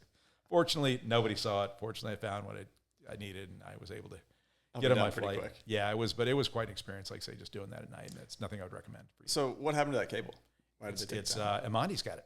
That is Amandi's cable? Amandi's, yes. Okay. Why was it taken down? Why did they were in the process of phasing out the whole park. So that was just kind of the first step in many steps, which ultimately the park got abandoned. Okay. But that was just a time and place thing, and they literally were just going to scrap it. They were just going to just haul it off the scrap heap, and I was fortunate enough to get in and kind of couch them, and yeah, saved one, huh? Fell on one hand grenade. So yeah, that was quite an experience. But that was always fun. We used to go there like beforehand. I helped them with some of the maintenance stuff, and it was always fun to we'd go there, and they let us in free, and we'd play on all the slides, and it was I'm a large child. Big slide guy? Yeah. Oh yeah. The Bombay they had there was amazing. So it was one that was like and I've talked to Bob Sobin about this. It's his favorite ride. You stand in this looks like a spaceship, and it's a clear little spaceship looking thing. And you're standing there, and the guy presses the button, the floor falls out, and you just, it's pretty good. I've seen those before. Yeah, I've never been in one, but it's pretty good. Called the Bombay? That one was the Bombay there. That's what they called it. Okay. So the worst thing about I will say, when it was all said and done with the Wet and Wild deal, is the park closed at like 9. And from like 9 to midnight, one of the rides had this musical loop that kept playing, and it played over and over. It was like the same songs. It was like, what's the song? Hot Rod Lincoln, the old 50s song. And there was like 4 or 5 like songs from the 50s that it just kept playing over and over. And it was like one of the Chinese water thing where like after 3 hours of hearing the sequence over and over, when it stops, you're craving it. It's like, turn it back on, please, turn it back on. Oh, God. So the things we do. Okay. I got a couple more questions. Good. Before I do want to dive into WSA in a little bit, but have you ever owned a racehorse? One, yes. How'd that go? Not well. It was, we some buddies of mine I went together back in the day, before I was broke in the wake park business. I had a little extra money. We just thought it'd be a really good idea to buy a racehorse, and it was a really shitty racehorse. I mean, it sounds fun, but it was fun. It was pretty cool because we were like in our 20s, and we're walking around the paddock, and all these old fat men are walking around. We're just like, I think our colors are, we got to pick silk. So we had silks design, which is what the jockey wears. So I had a company in Oklahoma make the silks, and they were blue with a green. We wanted it to be a palm tree on it. Looked like a big weed leaf. So we're all like the society people. They're looking at us going, God, that's in. You wonder why we lost. What color was the horse? It was brown, or it was a bay mare. I heard the gray ones were the fastest. That's a lie. It's a lie? Never bet the grays. What's the fastest? I don't know. They're all the one that wins. I don't know. Our horse's name, ironically, was Ms. Dream Street. Did you guys name it, or we bought it used? Came that way. She was pre-owned horse. Yeah, pre-owned, secondhand. And we paid. It was like, I think we went to Ed's Discount Auto Lot and bought her, and she was just like, I don't want to kicking. Yeah. Let's a little bit more gambling. So, blackjack. You have you're sitting on a 15. Yeah. Dealer shows a 7. What do you do? That's always a tough call. Here's the deal with blackjack. You got to be mechanical about it. So, like, you either hit it all the time or you hit it none of the time. I'd probably sit on the 15.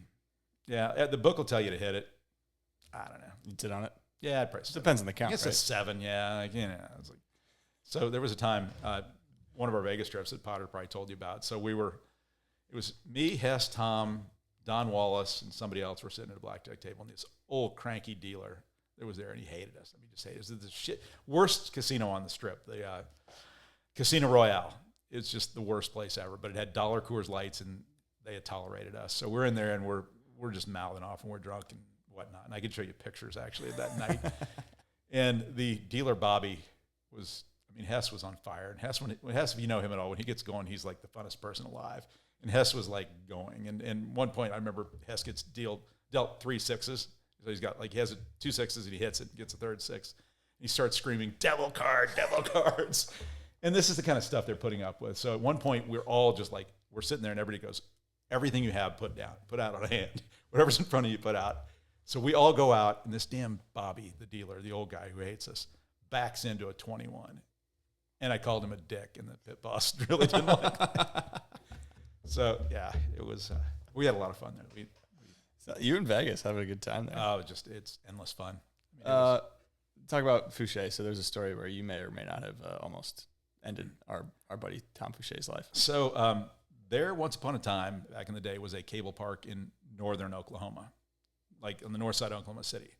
It's since been moved down. It's the Wake Zone in Oklahoma. It's a nice park now, but in its day was a piece of shit, like the worst piece of shit ever. And it's like this guy built it probably about 2007 or so. And I remember him coming to Kansas City, and the guy was just a jerk. And he was just this cowboy kind of whatever guy. And he was just telling us, oh, I'm going to do my park right. We're not going to do this, not going to do that. And whatever. So he builds this park up against the highway, which is like the windiest freaking place on earth. And he digs it on a hillside, like slant. So like the south end of the lake is like 30 feet deep. The north end of the lake is like 2 feet deep. So, and it's red water, like red Oklahoma, like toilet water. So we're driving with me, Watson, Tom, Corey, and a few other guys are driving down from Kansas City to go to, I think, the TSR.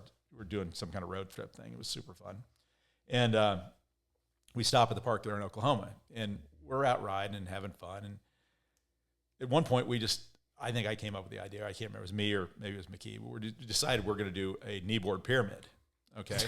So I think Jeff goes out and takes a lap, and he comes around, and then I've got Tom on my back, and we go double on a carrier.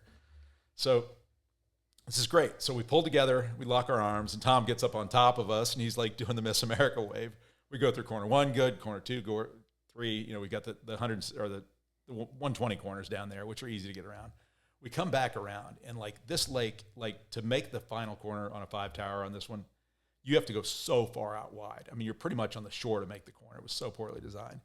So we're just like, we get in and we get slack, and Tom's holding the rope, and Tom just ejects. I drive, we both kneeboards go over, and I feel myself go over Tom. I get off, and I'm like in ankle deep mud. I mean, muck. And I see Tom like lying out. All of a sudden, he just kind of pops up. He's just like, I mean, like stuck in the mud, covered with this horrible red mud. And it's like, I kid you not, it's like, ankle deep water. It was the worst thing. I'm just like, oh my God. And we're all like, we're done for the day. That was all we needed to see. Poor Tom getting pencil dived. But I honestly, like, I look back and I didn't see him for like 5 seconds, Too 10 long. seconds. And I'm just like, I think I killed him. All of a sudden, he just like, you just where he pops out of the mud. It was so good. He's just covered with shit. It was like, it's a good one.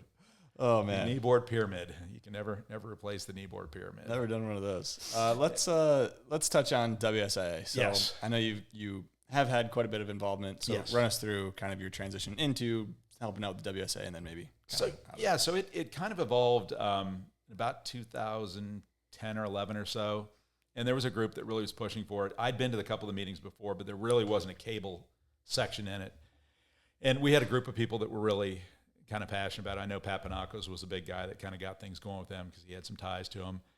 So I think Paul Bialik was another one that was really set on that. And we kind of just looked to the WSIA as kind of a body to give us some structure to where we can, as we're adding more parks, we can create some rules and just tighten things up, create some best practices. So it's been a really good thing. I think it's allowed those of us who want to be involved and to kind of, put our heads together and to shape our industry and hopefully help from like an insurability standpoint, safety standpoint. It's funny because like the rules that we have are pretty much rules that Blake Hess and I sat down and said, okay, this seems like a good rule. It seems like a good rule. And actually most of them stuck. I mean, they've been around, but it's nice to go to a park wherever and see the same rules as the same rules there. And not that everybody enforces them equally, but it's good that we just need that. We need that kind of legitimacy because we are, as I said earlier, we're this little bitty industry that could go away in a blink. Having somebody like the WSIA behind us is great. And, we go in peaks and valleys. We have some people that get really involved and they kind of get burned out and go away. But I'd say through time, I'm stepping down as the chairman this year. John Dryling's taking over, which is awesome. John is a good guy to carry it on. I hope they continue to call me or ask me things because I've seen a lot of stuff that, like everything, you get old and you see things and you remember things and you're like, that worked, that didn't work. But no, I think John's got a great vision of kind of going in a new direction with it, which should be great. I just hope more parks stay involved. And it's funny because there are certain parks that are always involved, like OWC is always involved. I mean, there's some that are, but some that have kind of drifted away from us. And we'd love to get them back because it is just so important collectively for us to have this presence. Okay, so what are some of the things that that you guys have decided on or that you talk about in the WSA when it comes to the cable park side of things? We've obviously the rules, the best practices. I think we've had discussions about features and things like that. It's always kind of a slippery slope because when you put things in writing, suddenly they become Exhibit A in a lawsuit. So real, yeah. And you don't want to handcuff somebody to where they can't run their park. So we've always tried to be respectful, saying, hey, we talk about this, but we might not put it in writing. Like you may want to do this at your park, and we understand that. And I don't want to get into any specific things because some lawyer might hear this and use it against me. But I think we've tried to focus on, yes, these are certain things that we agree on that are best practices, like making everybody sign a waiver, Coast Guard approved life jackets, things like that we agree as an industry are important, but not at the same time say, okay, you have to have 7 lifeguards around the lake and things like that to where you just cut into somebody's business. So it's always been a challenge, but I think the biggest thing that I'd say the biggest benefit we've gotten out of it is when we get together, people share ideas and people get to know each other. And then you don't hesitate to call up Daniel Jarrett and say, hey, Daniel, what do you think of this? Yeah. There was people I've gotten to know that, like I say, we all have these experiences and there are certain people that are very credible sources to go to. And, that like you call them up and say, hey, I had a situation which with a lawsuit that I'm helping out with. And I had an opinion on something, and I was very stout in my opinion. And I read the opinion of their expert witness, and I did not agree with it at all, like 100% the other way. And so I reached out to a couple people saying, hey, am I wrong? They're like, no, you're right. So it's nice to have people, to know people that we can reach out to and say, hey, and like I say, there are just certain of us that have been around long enough to have credibility to know. And I think now, like I say, what's there, we're all pretty savvy group. There's nobody new anymore. I mean, like Elevator's been around since what, 1920, something like that. So they're mature. I mean, we don't have, it's not like it was where we were adding 2 or 3 parks a year, 4 parks a year. So it's, I mean, we have this collective knowledge that we need to continue to share. Otherwise we're not going to be around. Yeah, 100%. And that was the thing. I've been in a couple of those meetings, and I think the one thing that, I hope hopefully John does going forward is maybe meet more in that kind of, whether it's remote or not, it's not a huge deal, I think. We did a deal in 2020 where we all met at Nona, and it was in the fall of 2020. It was like awesome. We had a bunch of people that came in. It was right after, COVID was still kind of, but Florida was like, never happened here. Yeah, I was like, everybody's like, hell yeah, we'll go to Florida. But it was a great deal. We did an afternoon deal there, and it was cool because we talked, and then we went down on the dock and said, okay, we talked about coaching. Like, everybody's got kind of their own method of how to get people up. And the thing I'm learning as I've seen these lawsuits is you need consistency. And without going too deep into that, but like you need to train your operators all to teach the same way. Yeah. So if something happens, the kid doesn't say, well, he told me this and that told me that. And, but no, I agree. Like I say, I would love, so we did one there, and then we did another one at Elite the next year. And we had a lot less people show up the next year. But it's just always challenging because, like, to me, it seemed like the best time to get together is in the fall. Yeah, you just came off a full season. Yeah. But it's funny how, we burnt out too. Yeah, and I think people just have other stuff. So we actually talked about it, doing it around IAAPA, which is the International Amusement Park show that happens here next week.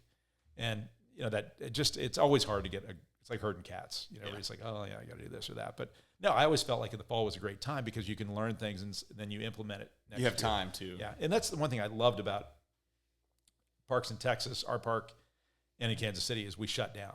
And I think shutting down is a healthy thing. I know they don't do it here, but it's a healthy thing. It really is. Why is that? Because it does a lot of things. It gives you a chance to change things that you want to change without having to deal with the public. So if you want to rearrange features, change stuff internally, whatever, you're not trying to work around the public. I think it also creates a little more anticipation on your customer base. So like when you deny somebody something a little bit, by the time spring rolls around, they're like, let's go. Yeah. I mean, so I think it worked really well in Houston. It gave us the ability to do an opening day and just, there was excitement around it. And I think truthfully, we didn't lose any business doing that. It was just the same handful of guys that would have come out. But it really was, to me, I think, and it was also really good for staff too, because staff gets burned out. Yeah. I mean, they really do. And, everybody thinks it's like the easiest thing in the world, running a cable park. And operating and doing stuff, there's worse jobs, but it does after a while, particularly like in the summer in Florida. Long, hot summer days, yeah. Yeah, it's not bad like in Michigan or Kansas where you get some breaks, but down here it's just like, oh, God, 1,000% humidity again today. Yeah. The thing I hated about Florida when I was down here was just lightning and dealing with lightning delays. Yeah. A lot of storms roll through. Back in the day in Kansas City, we just if you could see it or hear it, we shut down. Otherwise, we didn't know anything about lightning. Now you've got an app that says, okay, I can't see it, but it's right there. Yeah. So you probably shouldn't, and there's this whole burden of, so I hated that in Florida. I was not a fan of that. Yeah. And there were days that we'd sit there and we'd just be like, it's a beautiful day, and there's lightning right over there, and we can't, theoretically. Hands are tied. Yeah. All right, so I would say, let's kind of move into what you do now. What's Mike Olson up to these days?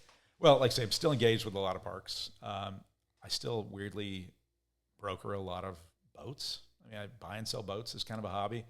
And then I'm working for a company that, strangely enough, manufactures flooring for pontoon boats. Funny how it all worked out. I had a couple of buddies that own a company that does this, and they kind of were looking to revive their brand. And I'm so exciting that they couldn't resist me, I guess, or something. But it's been very fun. And the great thing, too, is the nice thing is I've been going out and talking to a lot of dealers, and a lot of the dealers are guys I knew from the wakeboarding industry. So it's just like, okay, so you're going to pay me to go to Orlando and hang out with whoever so it's been fun. It's an industry I love to stay attached to. Obviously, if anybody wants to build a park in Phoenix, I will come run it for free. Phoenix? Yes, I'd love to. Why Phoenix? Why not? It's a great market. It's a freaking great market. I've just had the shit beat out of me over the years trying to get something going there, but I believe in that market like no other market. What's the water situation there? That's the problem. Is that a big issue? Yeah. No, I had probably 4 or 5 projects that I was deeply involved in that just couldn't come together, and all revolving. There's just not much water. So that was, but that's a market. Boy, I'd love to see that happen just to see what it could do. They're in Salt Lake. I always thought Salt Lake would have that is good market number as 2. well. That's like a 1A. I mean, Okay. I once again had several people over the years. I personally never wanted to do it myself, but I had several people that got close at various stages and just couldn't get over. But yeah, the Salt Lake Boat Show is like one of the best in the country. Wild. Yeah. I mean, it's a scene, and it would. I can remember when I first got going in that. I remember talking to one of the LF reps in that area, in the region. I'm like, what's the best market? Like Salt Lake, no question. They sell tons of boats there too. Yeah, they do. I know it's crazy. just. But once again, we're back to water, and it just water is a harsh commodity, as we learned early in our conversation. But no, I like I say I still don't know that. Like say you talk about the girlfriend that got away.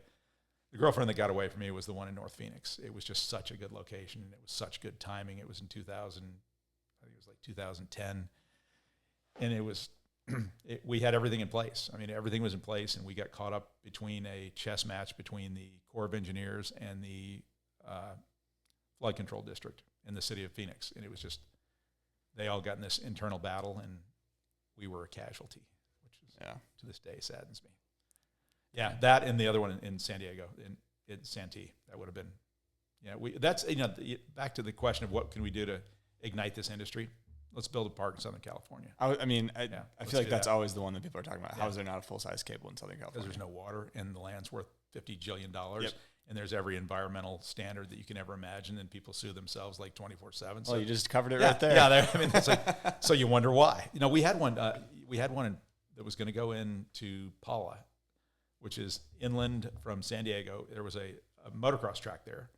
Had a guy that had a deal contract with the Indian tribe to build it. He dug the lake, ordered the cable system, and something happened internally with the tribe, and they canceled his deal. It wound up in a lawsuit. It was bad. I mean, Potter was going to run it. Potter was there. Hell, we had towers in the ground. They were put together. Towers in the ground. Wow. Yeah, they were built, but not erected. Yeah. And that would have been a good one. It was a little off location. I mean, it was inland a little ways towards Temecula, but I don't know, man. They're just Southern California is what we need. And so many people. Yeah, and not only that, but all these lifestyle kind of trends, typically historically, have started over that way. Yeah, in this way. But put one by Disneyland, and we'll be set. But kicking. Crazy. All right. I mean, we covered a hell of a lot. We could keep going for a very long time. You're gonna have to edit the shit out of this and get it down to like 10 minutes, because people are just gonna be like, "Oh my god, this guy won't shut up." That's what social media. Oh, is you for. didn't ask me about Wake Skate City. Wake Skate City. Let's talk about it. Okay, this is the final. So, in 2015, I was elected mayor of my city, of Lake Quivira. Population probably 1,200. It's a very honorable title. Took it very seriously. So one night, Aaron Reed was in town, which, love Aaron, one of my favorite guys of all time. So Aaron says, "What can you do as mayor?" I'm like, "Not much." So as we're talking there and chatting, I said, "Well, I could do a proclamation to rename the city Wake Skate City." I said, "If I did that, would you guys come out and ride one afternoon?" He's like, "Hell yeah, get it done." So I literally, like figuratively, whatever, proclaimed us Wake Skate City, and it was fun. We did a deal where Aaron and Bob Sovin, who else came out? A couple guys came out and put an exhibition on in our lake. And the thing you got to understand is my lake is very small. It's like 250 acres. At that time, we had a 25 horsepower restriction. So we've got Bob and Aaron and a couple other guys Tom, riding behind Boston Whaler, just putting on a show like you wouldn't believe. And everybody's just like, I mean, it was impressive. Like, okay, so Bob was doing just crazy shit, like off this little bitty wake. It was insane. So that was Wake Skate City. And then he came back a year later and did an exhibition. And that's when he nailed the first 7 behind an outboard. Oh, that was that? Behind my boat. Really? Tow 7. I did not know that was behind your boat. I was driving, what's his name? Gordon Harrison was filming. Yes, that was behind. I got to find that clip. I'll put that clip It's in. on there. If you look on his Instagram, it's on there. And it's set to George Strait music. So, but I'll send you another one that's really good of him. God, he was doing what was it? He was throwing shit off that wake that was ridiculous. I mean, it was just like, I was at a meeting somewhere. One of the guys from Boston Whaler was there, and one of the top guys. And I showed him that video. I'm like, see what your boats can do? You need to be marketing this. Well, they are some of the best boats ever made, Boston Whaler. They're unsinkable legends. Own 2 right now, and probably buy 2 more if you let me. What size you got right now? 13 sports. Both of them? Yeah. Okay. They're just classic boats. And I'm probably going to go back to Michigan and try to pick up a few more. I love them. Michigan's the place to get them. That is fresh water. They were clean. They were clean. So, yeah, so I'll send you a link on that. But it's Bob doing, God, what were they? I want to say like Rayleigh's to Blind or something like, it's just like, it's so impressive when you see what he did behind that little wake. And then the Tow 7 was legendary. I remember the Tow 7. Definitely remember that. Yeah. Dang. All right. So that's, I think, in a nutshell, I could go on for many more stories about less savory things, but yeah, I think you. Well, the thing is, in the future, I think we could probably get you to call in, and maybe we'll have a question for you. You can rattle off for a little bit. Love it. And the thing I will tell people is, like, if you own a cable park, you automatically get younger. Like, you just get younger. It forces you to be younger, which was the best thing that ever happened to me. Is like, say, I've had more fun than I could ever imagine over the last 20 years of doing this, and the people that I've interacted with, and the friends I've made. Like, it's been like this amazing fraternity, and I wish everybody could do the same thing, and hopefully people get motivated. Like I say, that's really, if I do nothing else from now on other than just to cheerlead and serve as a resource to help people get going, that would be amazing. We got to make them happen, man. Like, so one of these days, we're gonna have 100 across the country, and you might be. Hope so. That, and let's bring back wakeboarding. We do those 2 things. We got. Well, we bring the cables back. The wakeboarding's or bring cables. The wakeboarding. I was gonna wear my Make Wakeboarding Great Again hat, but I didn't think that would go over well here. Did you ever see that one? Yes, I did. I've got one in the closet. Well, see, that was funny for a little bit, then For maybe like it's not 2 funny minutes, anymore. but it was kind of funny. But we need it. We need it. So We do. We definitely do. thank you so much. Hey, really Thank you for coming support on, and man. admire everything you're doing. Keep it up. Somebody's got to keep hanging on. And like I say, I think, like with all things, you just keep fighting through and it get better and better. And, you've come huge distance, and love it. Yeah, absolutely. Thank you for coming on. Thanks, everyone, for tuning in. Make sure to like, comment, subscribe. Join the Patreon if you want to support the podcast. Ask the guests some questions. Grab some merch on the website. You know the deal. Thank you guys for tuning in. Really appreciate it. See ya. Awesome.